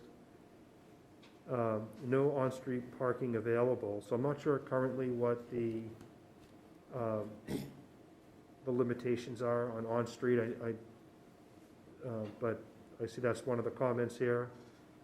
And I don't know if on any of the side streets here, if there are different limitations that are proposed from the town, but it sounds like planning believes that there is no additional on-street parking available. Is that accurate, that there's no on-street parking that's abutting the project? I think because of the train station. Well, I'm saying, it looks like, I'm thinking just more immediately on Essex Street, you can't park on Essex Street. And on, Elm Place. There is parking on Elm Place. There is parking. On-street parking on Elm Place. It's non-residential. okay, so, that might be something else to identify in the plan, the on-street parking and how many spots are there, and whether or not it has limitations currently about who can park there, if there's any permit that you need there as a resident or not. And she comments, parking already at maximum strain in this area due to limited street parking and demands of train station parking. That she raises the issue of potential for zip car rentals, bike rentals, shuttle, create rail trail connection. The thought on the zip car rentals, I don't know that it needs to be necessarily done at your site with the amount of people that you have there, but that might be something to consider, perhaps discussing with the MBTA, to have a zip car at the train station, or more, and to perhaps have bike rentals there at the train station that your residents could access easily and reserve, and it might encourage more people to not have cars at your property, is another thought that I had. On the traffic issues that planning board has raised,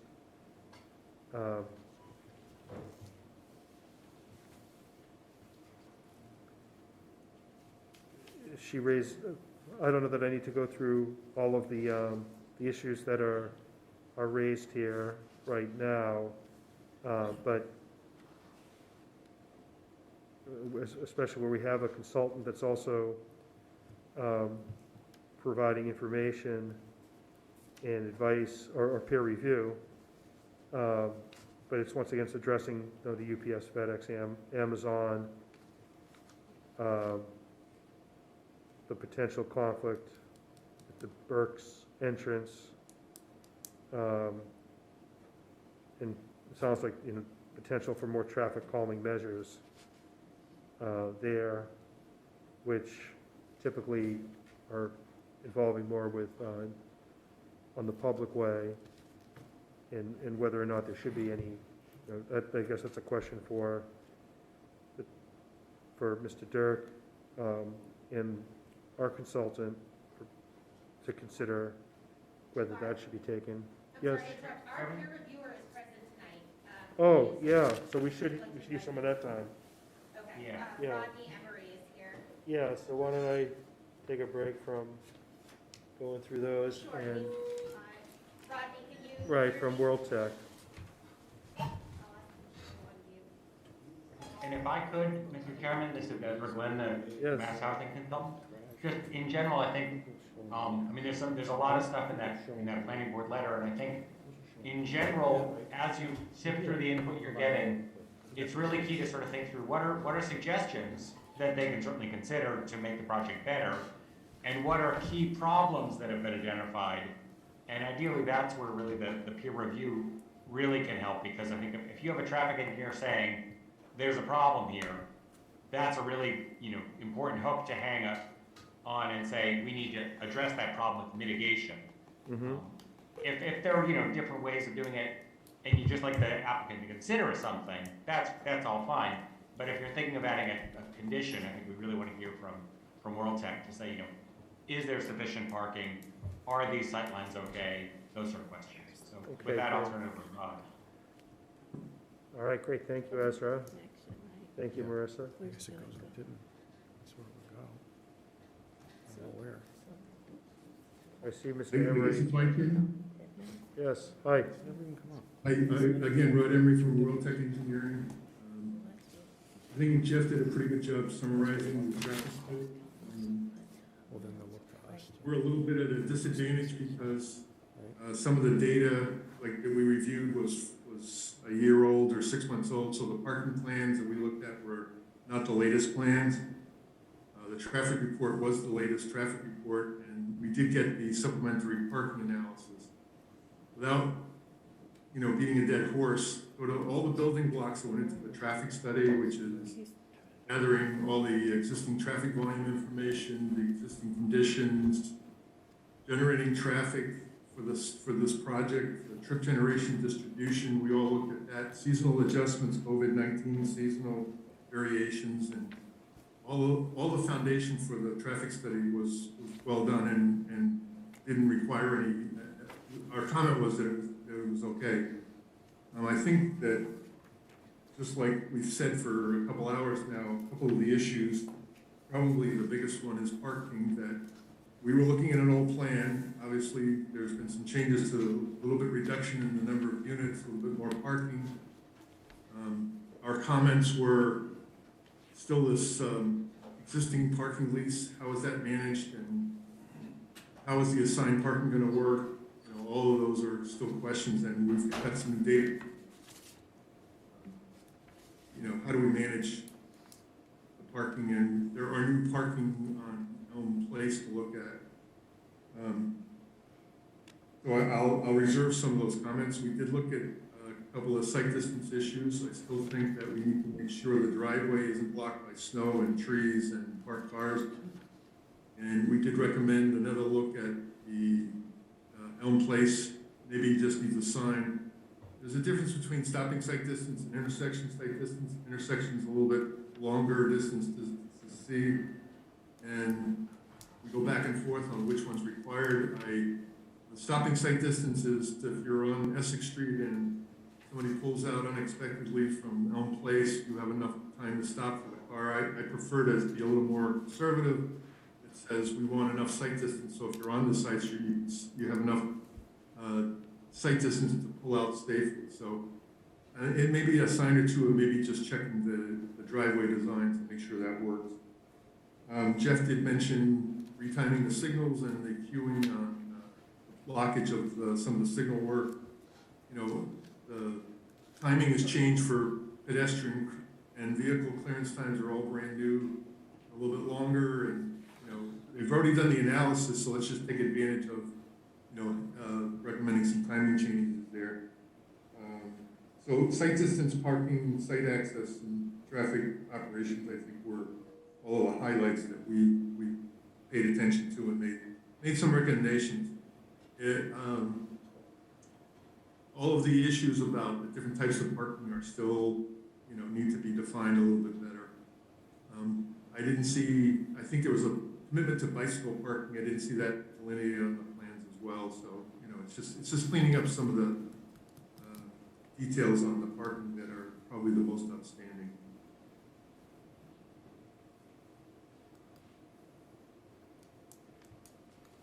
And it's not unusual that we talk a lot about parking. I've done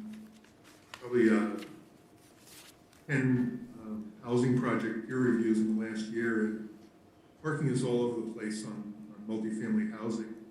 And the other ones that are going on right now are lab spaces. So those are the two biggest land uses that are sort of out there. And there is a lot of, research going on about limiting the parking, which I think is a good idea, but you also have to be aware that in residential neighborhoods, we don't want to burden the people that live in the neighborhood. So it's always that sort of strain between just enough parking, but not too much parking to encourage more people driving. And we do have a bus route that Jeff talked about out front. We have the MBTA station, so we definitely will have a reduction in the number of trips that might be on other projects where you don't have as good access to transit, public transit.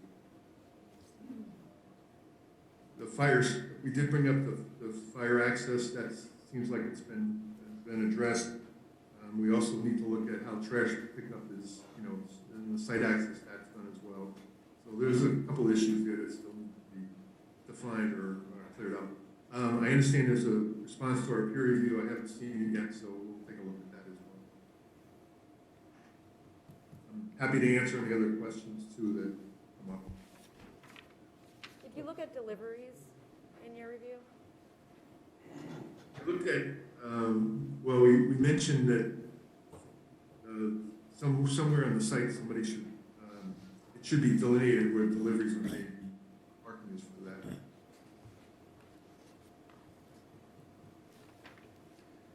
So I see under site distance with your recommendation there,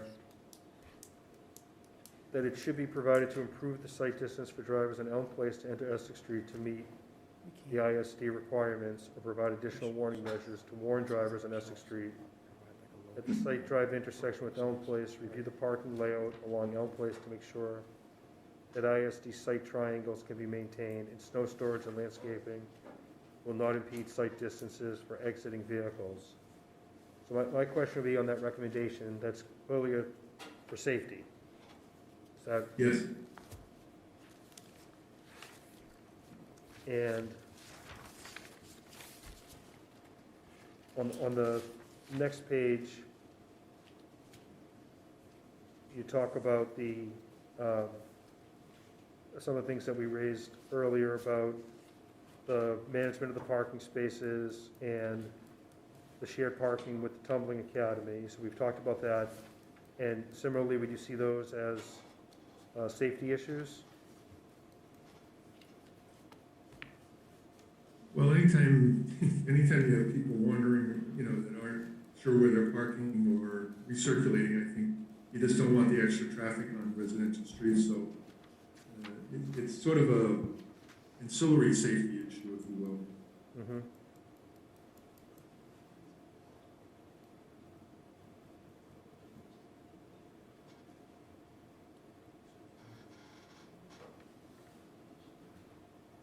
And you have,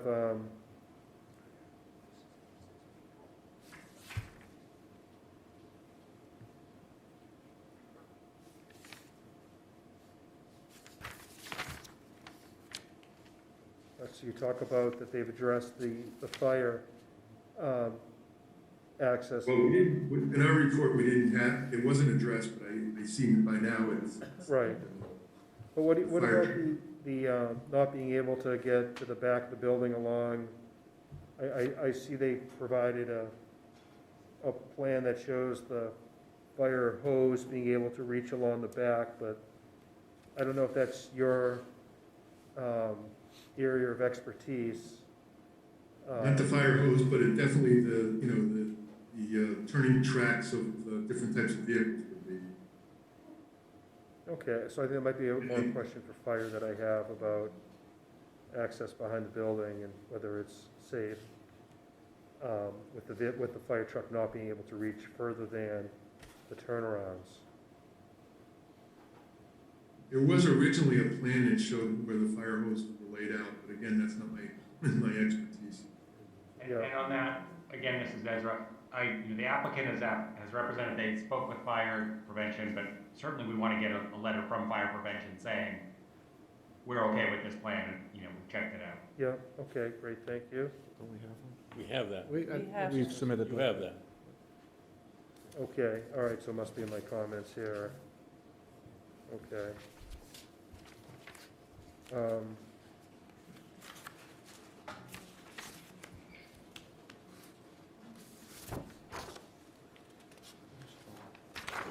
All right, and Rod, you talked about the signal timing that they're addressing. Yes.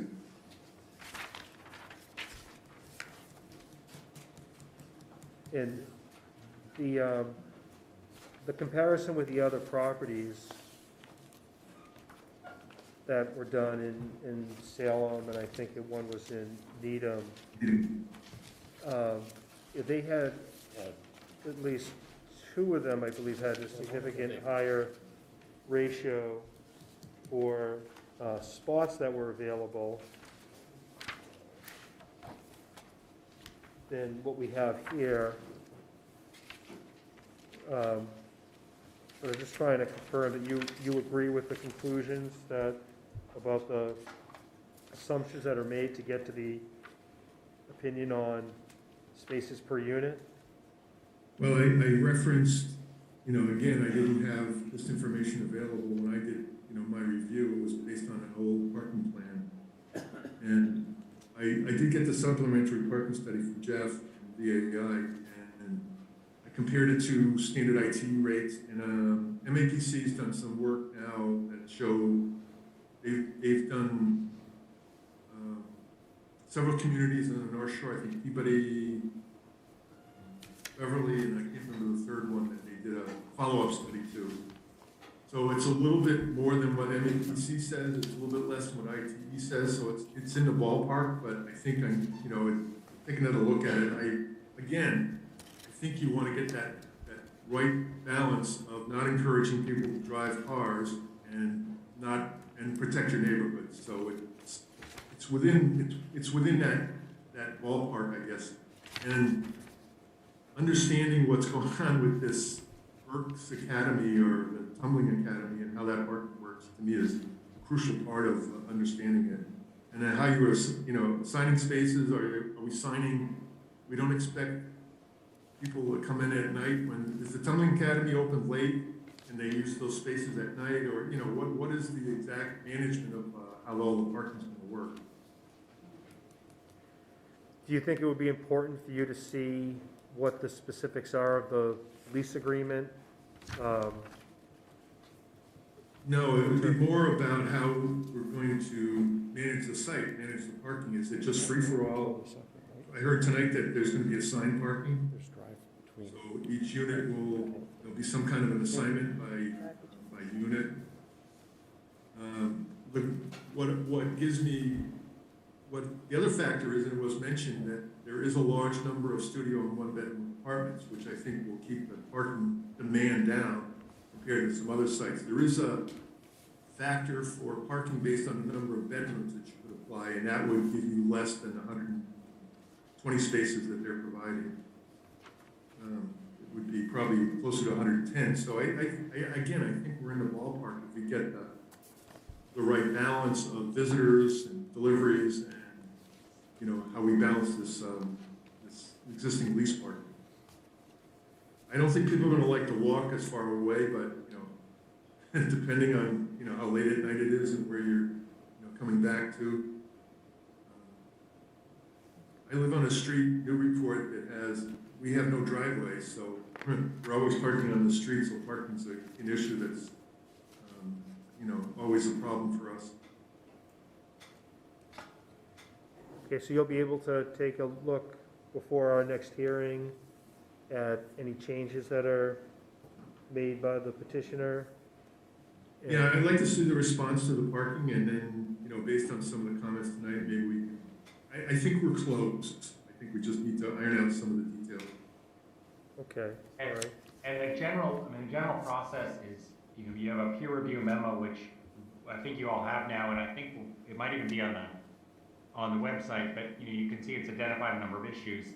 We would ideally hope that eventually gets changed into something that is kind of like a clean bill of health, essentially. It says all the issues have been addressed through possible changes or more information. And that's the model for all the peer reviews, essentially. So Ezra, is that something that I should be asking Rod to work directly with their traffic engineer to get to that clean bill of health? I think it's implicit. It was in the scope I think we gave to Rod, and it's kind of incumbent on the applicant to now have heard all these questions and get the answers so that Rod can get that clean bill of health. You know, they have no benefit in dragging their feet. You know, I think they've mostly said they understand these issues. But yeah, the two of them can speak directly. And then what we want from Rod is something saying, every issue I had has been addressed and here's how.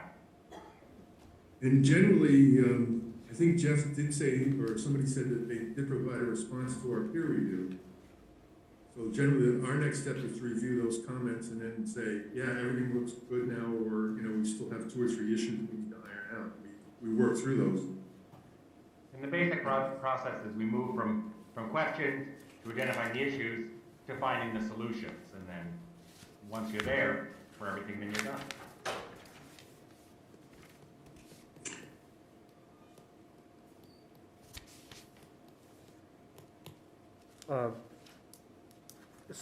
Rod, I wanted to ask you about something else that was identified by planning board about pedestrian access on site and crosswalks in front of Elm Place.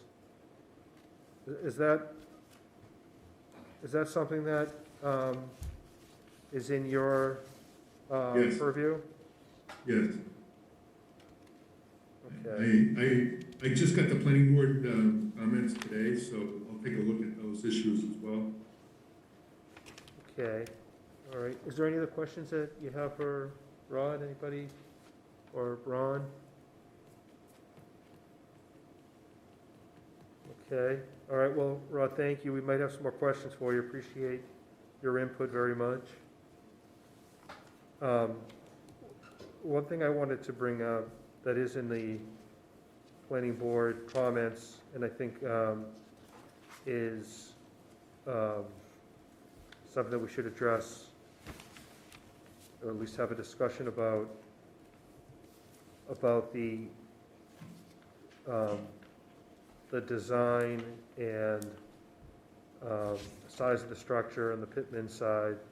Talks about further stepping back, building along Pittman Road, and planning board raised the questions of shadow study, and also about the height of the building, and so the question I had was whether or not there should be architectural peer review on the site, and whether I wanted to ask Ezra what he thought about that. Sure. It's certainly something you have the right to ask for, and I'd say probably I'd see it about half of the 40Bs I've worked on, and certainly the larger ones. You know, I think with this one, it does seem like there were quite a lot of changes made already. So I think the first important thing would be for the board, if you felt those changes were generally moving in the right direction, but you still had some thoughts or concerns about, say, the shadow study, or this idea of could there be a way to open up a corridor through, or what about the sound? That's certainly something an architectural peer review could help you with. And there's a number of good firms who do it. You would essentially, as you did with the traffic and with the utilities, you would request the applicant to provide you with funding and procure the services as you normally do. You know, as long as you're doing it in a timely way, I think it's a perfectly reasonable sort of thing. I would encourage you to get that lined up, maybe you make that vote today and get it lined up soon so it doesn't slow the process down, because it can work sort of in tandem with everything else. But yeah, I think it's well within what seems reasonable to me. Okay, thank you, Ezra. So Chris, that's something I would ask you about. You know, I see there's a lot of questions that are raised in the planning board comments, and I'm just thinking about getting out in front of the issue and looking to address it timely, as opposed to being at our meeting in January and we're asking for it. Go right ahead, take your time.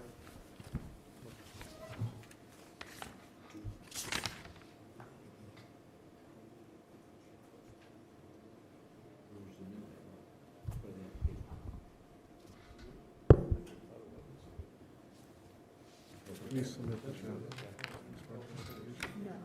We did not. We did not submit the shadow.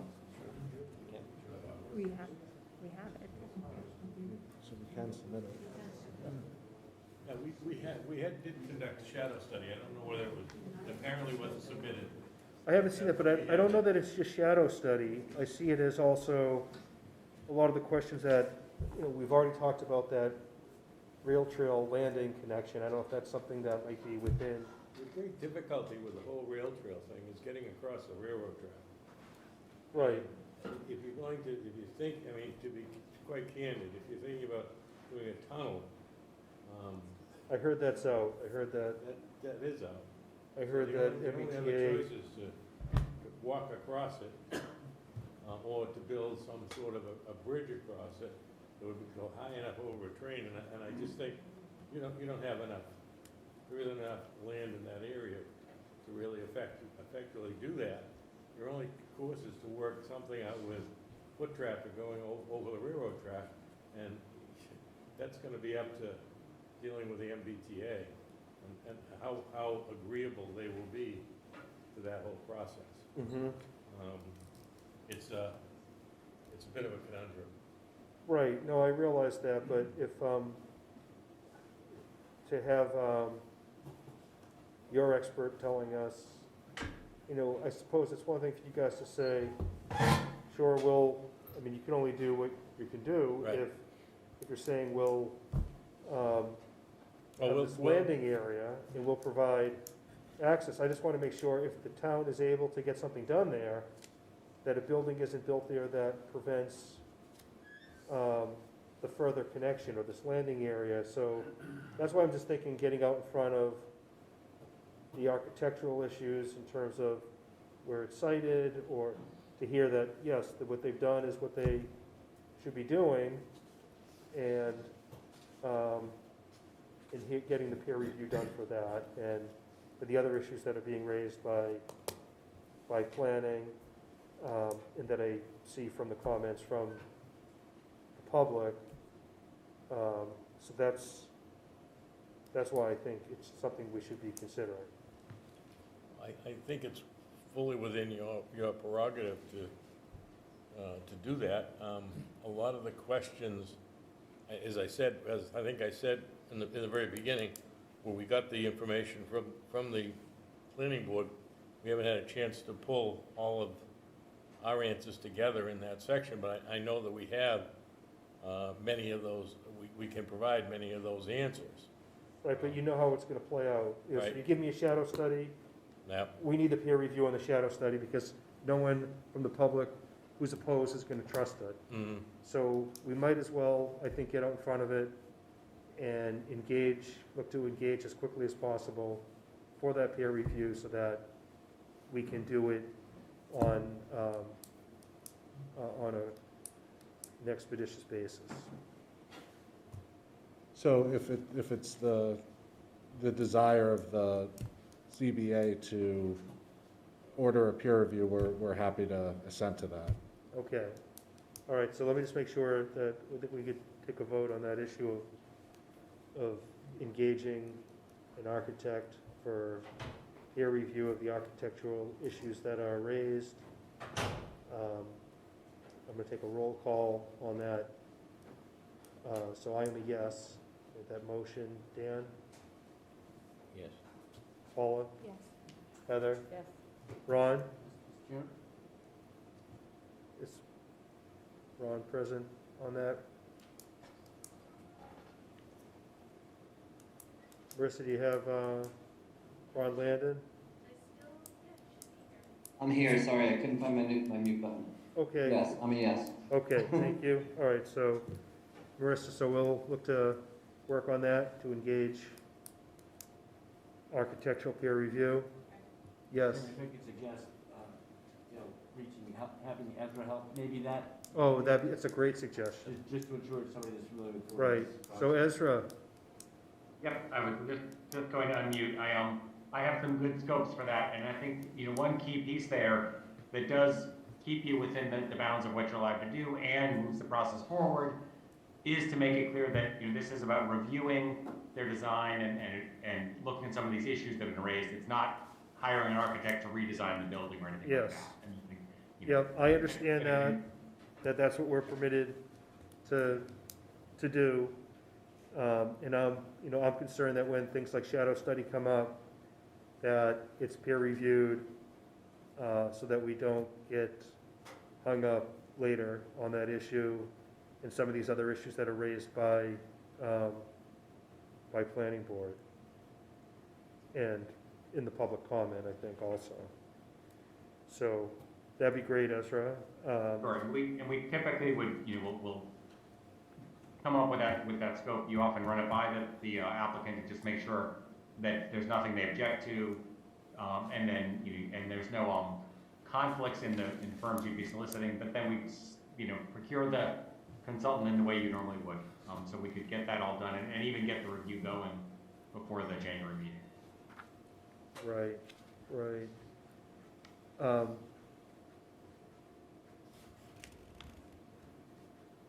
In one of the things that, Chris, that I saw that was in the planning board comments about a potential shuttle bus to take people to Vinton Square and reduce individual car trips.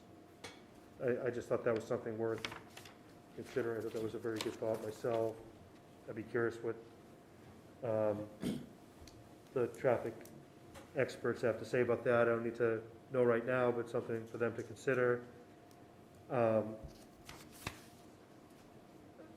next thing I thought, I think I'm good with myself with the planning board comments. The Historic Commission had addressed certain things. I didn't know if anyone from the Historic Commission wanted to be heard on this petition tonight.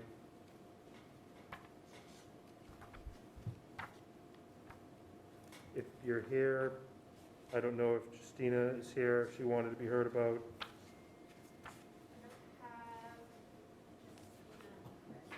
Okay. She could.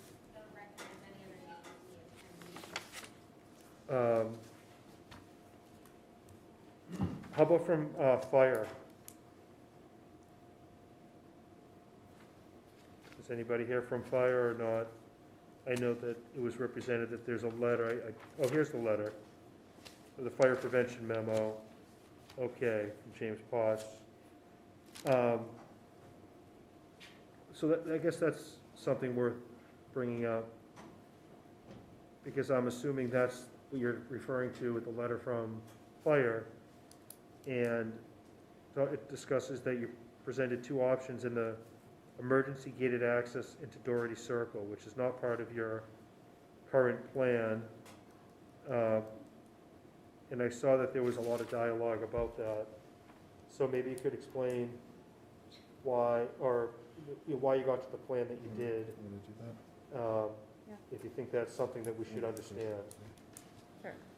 Or do you want to take it, Mike? Yeah, certainly. The issue with Doherty Circle is strictly a housing authority issue. We don't have access or the ability to make the changes that they would prefer. In a perfect world, they would be able to come down Pittman, right onto Doherty Circle and out that way. So because you don't have the legal access to cross their property? Correct. Okay. I'm wondering if there's anyone from the housing authority that wanted to be heard about the petition and any issues that they may have as an abutter. Anyone here from the housing authority that wanted to be heard? So what we have a microphone over here. We also have a sign-in sheet asking everyone to just print their name and who they're here on behalf.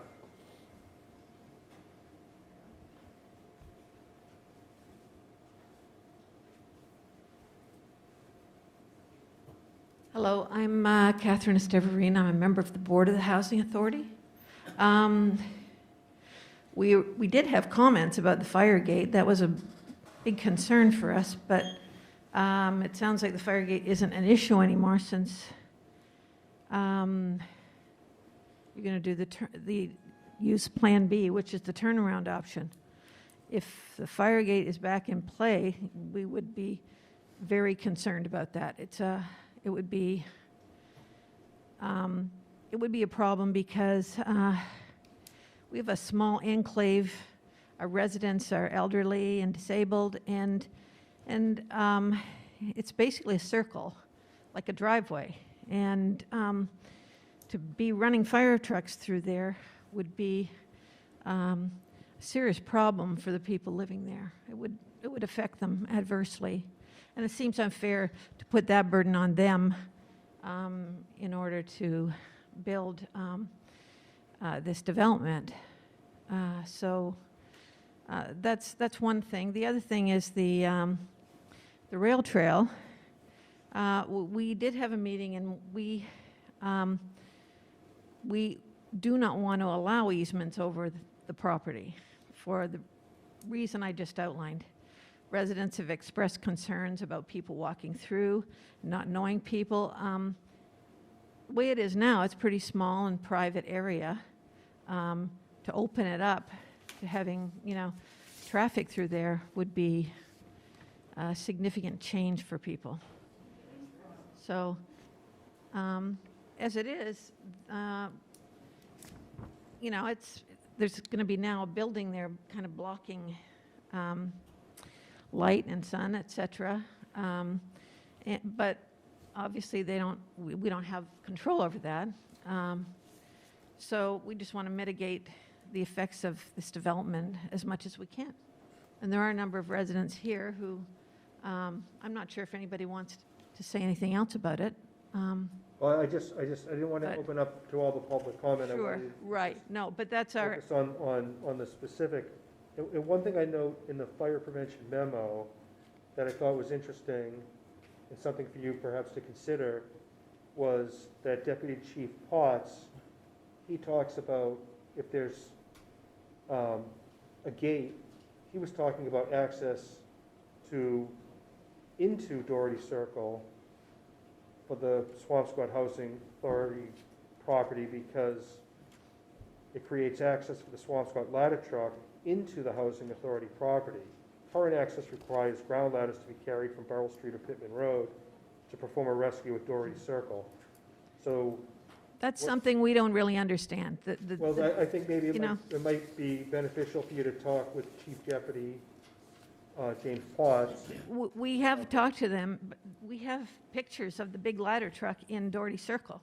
They came and put up a flag for us 2 years ago. In 60 years, there's been no issues about accessing the property for safety reasons. Not until now. And they wanted to put this fire gate in. So Okay, all right, well, we glad you dispute, clarified that. Chief Potts' analysis of the situation. Perhaps you could share those photos with Deputy Chief Potts so that. Sure, here's the big ladder truck. Okay, but if you And the gave him flag. those pictures, that might have him revise his memo. Yeah. With that information. I think we told him that in a meeting that our executive director had with him. Okay. But All right, well, that's very helpful. Appreciate it. okay, Okay, thank you. Thank you very much, Mr. Chair. Let's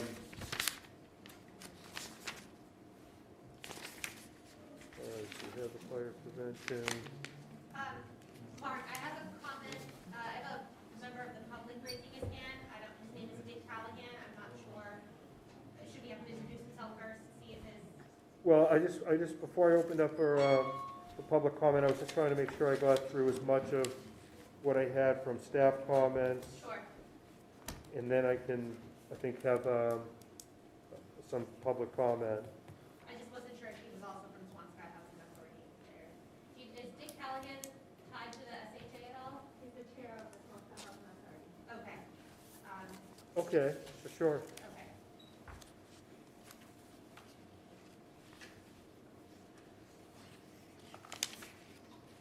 Dick, you should be all set.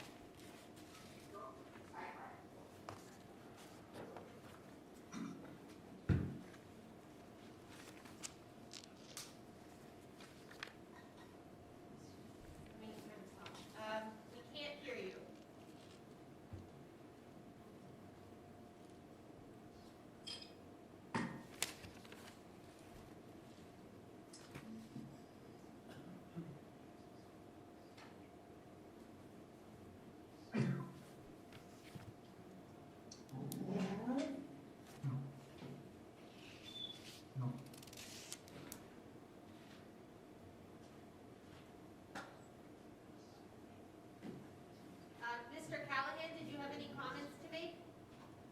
I do. Can you hear me? Yes, we can hear you now. Hi, thank you. As chairman of the Housing Authority and relative to the housing, the fire gate, I don't believe it's necessary to have a backup plan, and also that it would, parking's a huge issue. We would lose 2 parking spaces with the gate. We'd lose an area to store snow, and that would require the removal of a transformer and replacing that somewhere else. I just don't think that's a feasible plan, and the ladder truck has never had a problem getting in and out of there or participating in any emergency events that were there. I think it's more for the new construction to have access to the back of it rather than anything to do with the housing authority property. Thank you. All right, thank you, Attorney Callahan. So,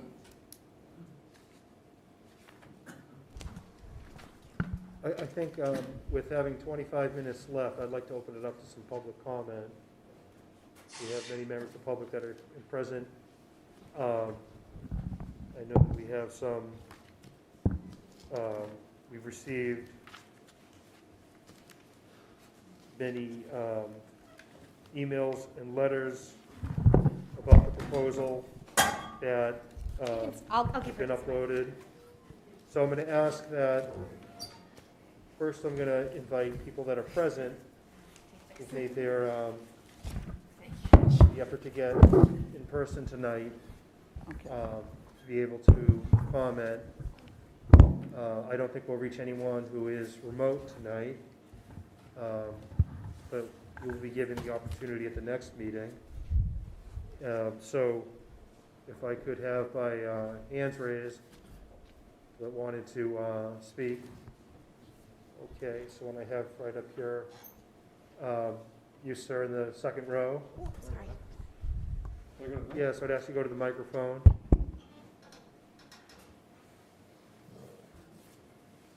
Thanks so much. My name is Chris Mancini. I'm a Swampscott resident. I live at 68 Walker Road, and I just came here to speak in support of this project. I won't regurgitate all the facts about affordable housing and the need for it in the city, but having I have a degree in planning, urban planning, and a lot of experience in development projects from both a public neighbor side and through my work. And I think this is a strong project in an appropriate space, an appropriate area for a town like Swampscott near the train station. And it's rare to be given an opportunity, I think, to do something for the good of a town and for equity values. And this is something that the town of Swampscott is being handed, is well designed, and is responsive so far, I think, in my opinion, to public feedback and comments so far. So just wanted to register my support for this project. Thank you. Okay, could I just ask you to sign in? You did, great, thanks so much. Okay, so in the next row, sir.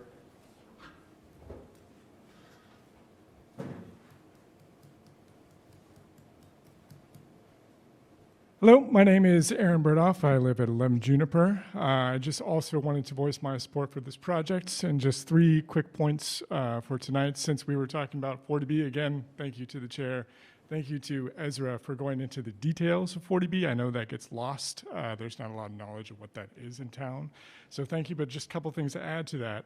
It was enacted in 1969. And we're in 2021, and we're only at 3.7% SHI. So it's taken that long. So again, looking at ways to delay projects moving forward, I think we need to not do that. Fun fact, that was a year after the Fair Housing Act. But it exists because we have made it illegal in this town and a lot of other towns to actually build multifamily housing in most of the town. Swampscott, 85% of the town, we can't do anything in terms of multifamily housing. It's all dedicated to single family. So again, you mentioned at the beginning of the meeting, getting a project like this is rare. I mean, and we need it because we are in an affordable housing crisis in the state, especially in the Boston metro area, especially around commuter rail areas, and this fits all of the bills for that. And again, I would like to go back to the chair's points at the beginning. of things we can't deny 40B projects for in terms of parking, traffic, mass density, all that.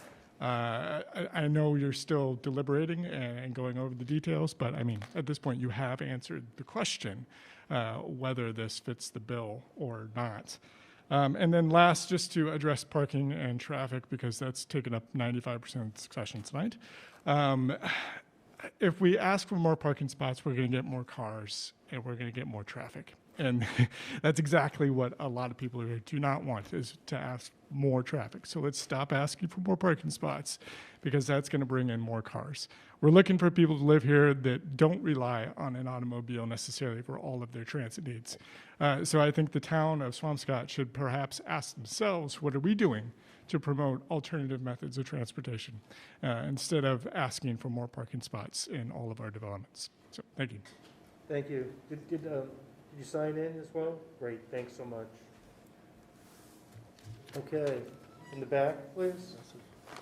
Hi, I'm Cynthia Tennant. I am the resident commissioner of the Swampscott Housing Authority and the vice president of the Swampscott Senior Tenants Association. Being on the Housing Authority board, our job is to make sure that the residents of public housing have safe, comfortable, clean places to live. We think that there is going to be a big problem with this development. After checking with the Department of Environmental Protection in Boston, we were informed by Karen Strongberg that there have been 5 toxic spills over the last 100 years that would affect the Housing Authority properties. The majority of them are in the area of ELM Place, Pittman Road, Burrell Street. Once, she told me that once they start digging there, our buildings being probably 100 feet away from where they're going to be digging, there are going to be problems, residual problems, because none of these toxic spills have been remediated. There was one toxic spill from Essex Oil when they were using it as a railroad thing for the oil company to fill the oil trucks. There was a toxic spill. There was a diesel fuel spill. There was a gasoline spill, and none of them have been remediated. I checked with Gino Cresta. He said no, they have not been. And once people start digging here, there's going to be things turned over. We have 44 elderly, disabled people living within 100 feet of this who are scared to death.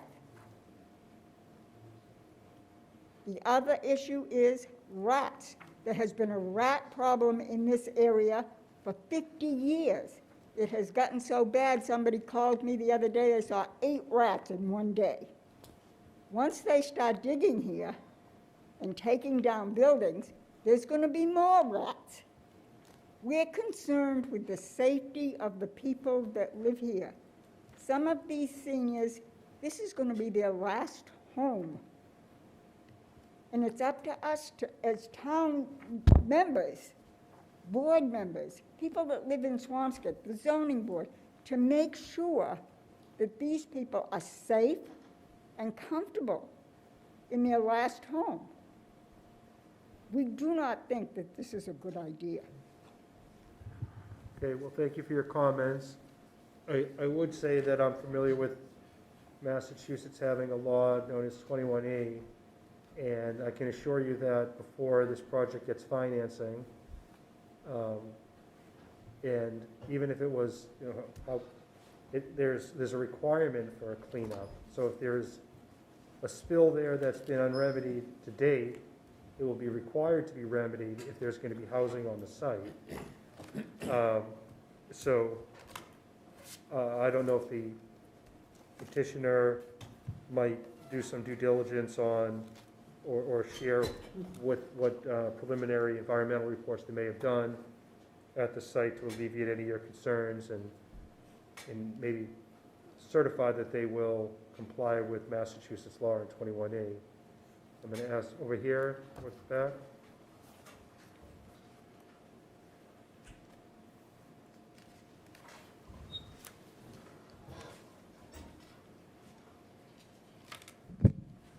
Hi, my name's Mike Wood. I've been born and raised in Swampscott. Fourth generation of my family to live here. I'm a disabled veteran. I have 2 bachelor's degree, a master's certificate from BU. I'm a homeowner, town meeting member, and IT manager. Swampscott's a small town, and I agree it needs more affordable housing, but this building design's way too big. It does not fit in with the fabric of the neighborhood or the town. It will overwhelm and dominate the houses of the people living in the area. The plan has minimal open space and inadequate parking for the 250 to 300 people that could be moving in there. It also backs or blocks the terminus of the rail trail, which I was really looking forward to. Mr. Paradise and Mr. WINN and their team are motivated by money and profits. They do not have the best interests of the town at heart. I hope this board will recognize that and help to keep this project at a scale that will add to the beauty of the town and be something we can all be proud of.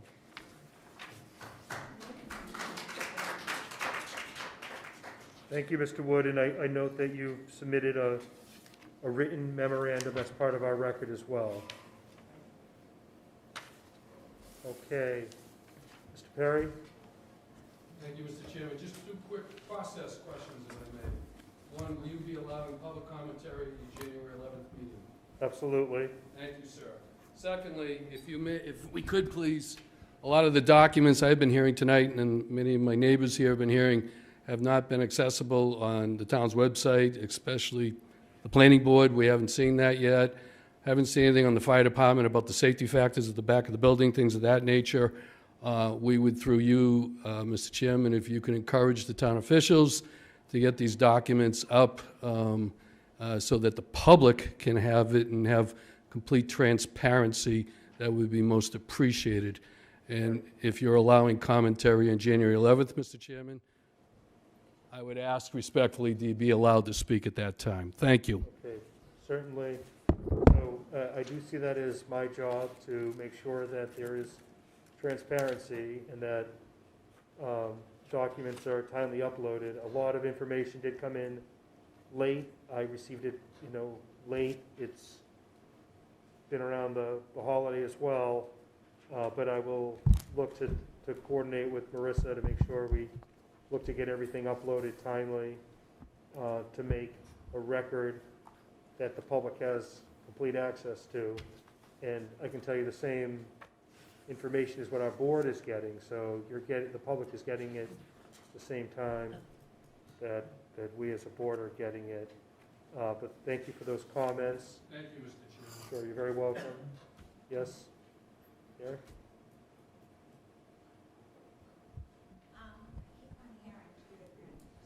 Oh, hang on 1 second so we can just get a microphone and I get my name and address first. Hi, my name is Leslie.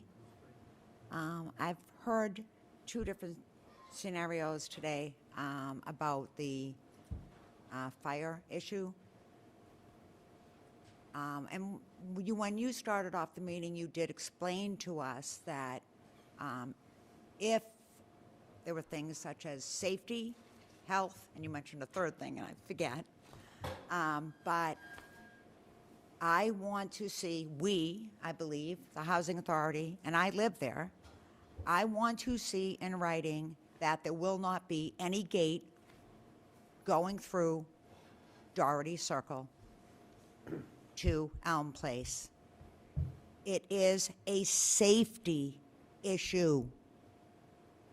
People who live, and I've said this in every meeting, at Doherty Circle, there is a laundry room that the people on the buildings I'm pointing behind me, because that is where they live, as part of Doherty Circle, have to cross over this little single road in order to get to the laundry room. They're elderly. I'm probably the youngest person there. They're elderly. They're disabled. If that is open as a fire gate to get through to Elm Place, I am telling you that you are looking at probably a fatality. And I know that sounds extreme, but Mr. WINN did say tonight, I believe, that there would not be any going through Doherty Circle. Right, the petitioner has eliminated, they do not have on their plan a request for there to be a gate at Doherty Circle. I raised the question based on the memo in the deputy chief, of the Right. deputy chief, when he was saying it would provide better access. We had some discussion about that. Attorney Callahan raised all the reasons why it shouldn't be done. There were comments about showing that the ladder truck can access Doherty Circle for an emergency. Yes. So there's been plenty of testimony about that. So I don't expect that the petitioner would be looking to change their plan to have that gate, because it sounds like fire is satisfied with what's present, and we expect to see a memo confirming that at our next meeting. And I don't expect the petitioner is going to look to change what they have currently designed, which does not provide a gate at Doherty Circle. I don't think I think Mr. Nguyen agrees that, because we spoke, that would be a safety issue. I just want to make sure that that you all understand, and the Swampscott Fire Department is on board with that before any project would take place. And the very last thing is access through to the rail trail. That's something that I think Cynthia Tennant would be able to describe why we are not that pleased with that. Yeah, I don't know that that's I've requested that the petitioner consider the request for their land. You know, we're not here to necessarily have a discussion about the rail trail entering through your land. That may be something that the select board decides with any type of taking, but that's not our jurisdiction. What I wanted to make sure of is what all these residents in town have paid their taxes for, to have a connection, that by us providing relief here, that we weren't going to be disrupting that plan and making sure that we're doing the best job that we can to assure that that goal is reached. So, but in terms of what's happening on your land, we don't have jurisdiction to decide that. That's not our board. Okay? Okay, thank you very much. Oh, sure. So back here. Thank you, Chairman. My name is Robert Bradley, 8 Littles Point Road. Thank you for time, and I'll be quick. I have a bunch of notes, but I won't go through them all. First of all, I was fortunate to be part of all the previous Zoom meetings as well as the in-person meeting, and I just want to commend the development team for actually addressing most of the concerns of the neighbors with the things we talked about earlier, both being height, density, number of units, as well as changing the overall appearance of the building. So I think that shouldn't go unnoticed, that the effort that was put into that. Secondly, I'd like to just say, after our last meeting here, I was taking a look back at the 2025 master plan that the town put a lot of time and effort into. And in that report, there's 4 initiatives of goals that were outlined with regards to housing and economic development. And if I could be real quick, the first goal, or one of the goals, was to maximize the benefits of Swampscott's geographic location as a coastal community and and take advantage of the public transportation access to Boston. I think that Elm Place, more than any other project right now, nails that right. It's on spot. I mean, the property, as discussed earlier, it's within walking distance to the MBTA commuter rail. It has at least 1, if not 2, bus stops in its area, so I think it clearly reaches that goal. Secondly, they asked, the issue was to create opportunities to develop a more diverse housing stock, both affordable and market rate. As discussed earlier tonight, we have a project before us that addresses both market middle, which is a growing market, demographic right now, as well as affordable, and that can't go unnoticed. And I think this project, again, hits a home run there. Thirdly, talks about the master plan address providing housing for people with disabilities, handicap, and as mentioned earlier, this project is not exempt from those requirements. So this will have at least 6, if not more, fully handicap accessible units. It will have units for hearing impaired, visual impaired, and I think that's important to add here. And finally, it noted in the report that we should look at underutilized, underdeveloped areas and attack those areas for new economic growth. And clearly, this is an area that I think is ripe for economic development. You know, it's a series of 4 properties, but the single biggest structure here is a aged warehouse. So I think this is this would be an improvement to the area. So again, I'm fully in favor of this project. And hopefully Okay, thank you for your comments. Thank you. Right here, please.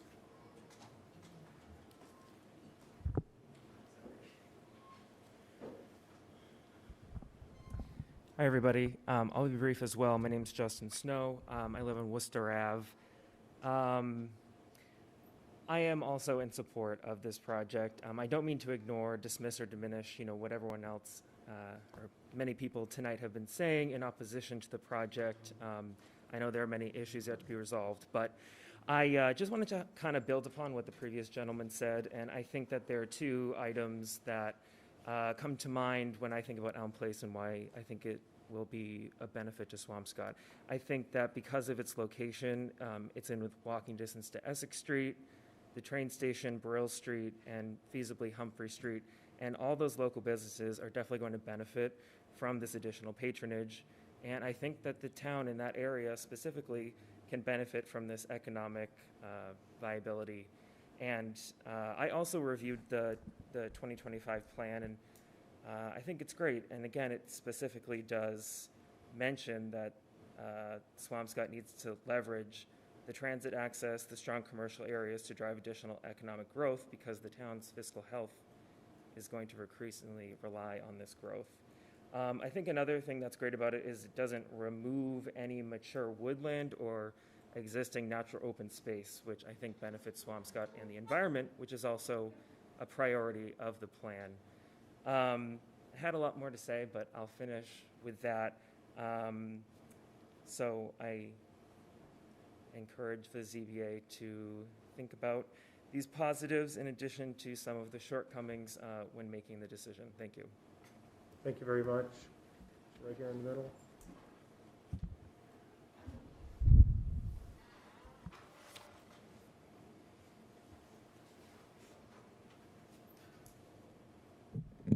Yes, thank you for taking my comments. My name is Dan McClory. I live on Upland Road. A lot of people probably don't know where that is. It's at the top of Hillcrest Circle. And I first want to start out by commending my neighbor, Mike, for his comments and the fact that he said that 40B housing he was in favor of, and so am I. It is just the scope of this project that has us concerned in the neighborhood. So first, I'd like to just drill down in this parking a little bit. So there are 128 spaces. Now, how many of those are reserved for guests, for vehicles that are used by people who need supportive services, home health aides, nurses, physical therapists, other professionals? So out of those, if there's 120 stickers,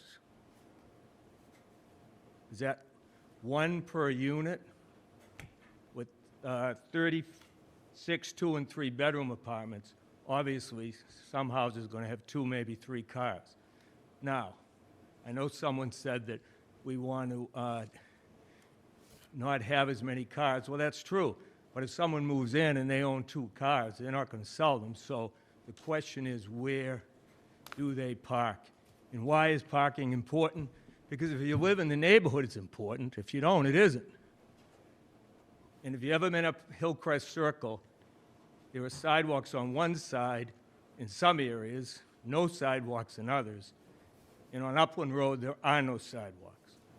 So that's why it's important. If someone is parking in front of those houses, that road is so narrow going up Hillcrest Circle.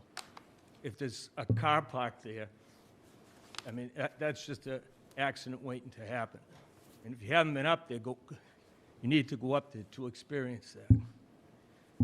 So that's my question. If there's 120 stickers, where do the extra cars go?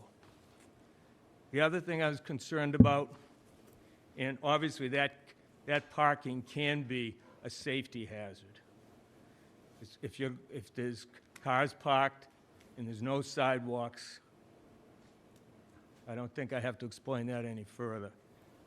Now, the other thing was, the planning board had an idea about spreading it out by having bricks move further down, but I don't know what the response, was there any response to that? I think there was that they're in a lease agreement, so the question's been raised. It's something for the petitioner to consider. I don't know how much consideration it will get, but I raised it. Right, because if there's 5 stories, the noise is for Stetson Ave residents. I mean, already when a train goes by, it's pretty overwhelming, even at our house at 100, 150 yards away. So with pulsating noise off 5 stories, I mean, I just can't imagine what that is going to be like. It's not going to be a great quality of life for the people living there either. So, I mean, those are some of the main concerns I had. So, thank you. Okay, thank you. I will say that, you know, the next meeting, I do expect we're going to hear more about the programming on the parking with a plan as to how they're going to propose for each unit, you know, how many spaces, how they're going to try to incentivize their residents to not have cars there and use public transportation, and, you know, trying to convince this board that they are able to succeed in minimizing parking requirements. And the issue of the sidewalks was something else that was raised by the planning board in their comments, and the transportation consultant and peer review are also charged with addressing those issues as well for the circulation and pedestrian access. So those are comments that planning board raised and we've raised tonight. So I think we'll hear more about that on our January date. Is there anyone else that wanted to be heard? We're a little past 10. I know you've been raising your hand, so definitely want to hear from you. My name is Jan DiPaolo, and I live on Hillcrest Circle. And I'd just like to say that I believe everyone here in this room believes in affordable housing.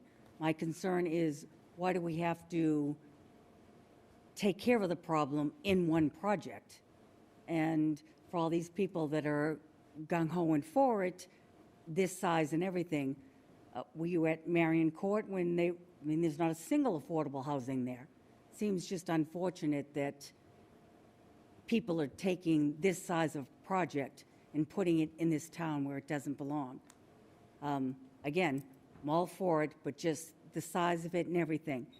And my concerns about things that have been brought up tonight is there's a study in terms of sound.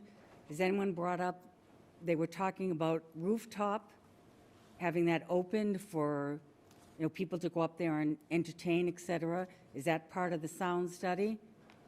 And as far as the traffic study, there was also comment before about possibly with the bus stop being there, putting a shelter up there for people to have, you know, better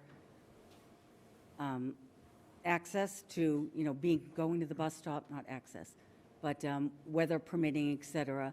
Is that part of the traffic study with the sight line, if it's going up?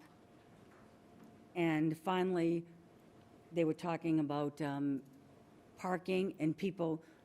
I'm on Hillcrest, and people from the train station park on Hillcrest.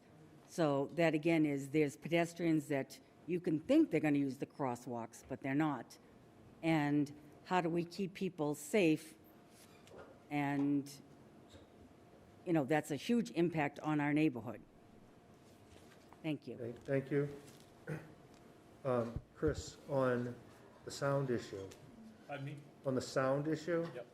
That was something that I don't know if you've engaged your own engineer to look at. There's an open roof deck at one spot on this property, or is there an open area now still, or is that? So a couple things about that. I didn't know if you thought, as part of your petition, that you might have a report on sound because of, is there a way with the building facing the tracks to absorb some of the train noise Yes. with design? Yes, and it's factored into the design. We'll get into that. Okay. We didn't get into the specifics of the aspects of the building tonight. All right, so we can at the next meeting. I just wanted to raise We're it. gonna be getting all Sure. of that. We're talking about that. Things like how we dispose of trash and noise. Loading plan, how we would be assigning parking, all of that you'll have. Okay, the next- so, before we break, are there any questions or anything else that you wanted to add, Chris, or from your team before we break or continue? No, I think we're fine for right now. Okay, so I'd ask that you sign a continuance to our next hearing, and thank everyone for your very respectful and engagement. I am so impressed with our town for the way everything's been handled so far for this public hearing. I got to say, it's better than some of these small projects that come before us. So very well done by our town. I appreciate that very much, and thank you all.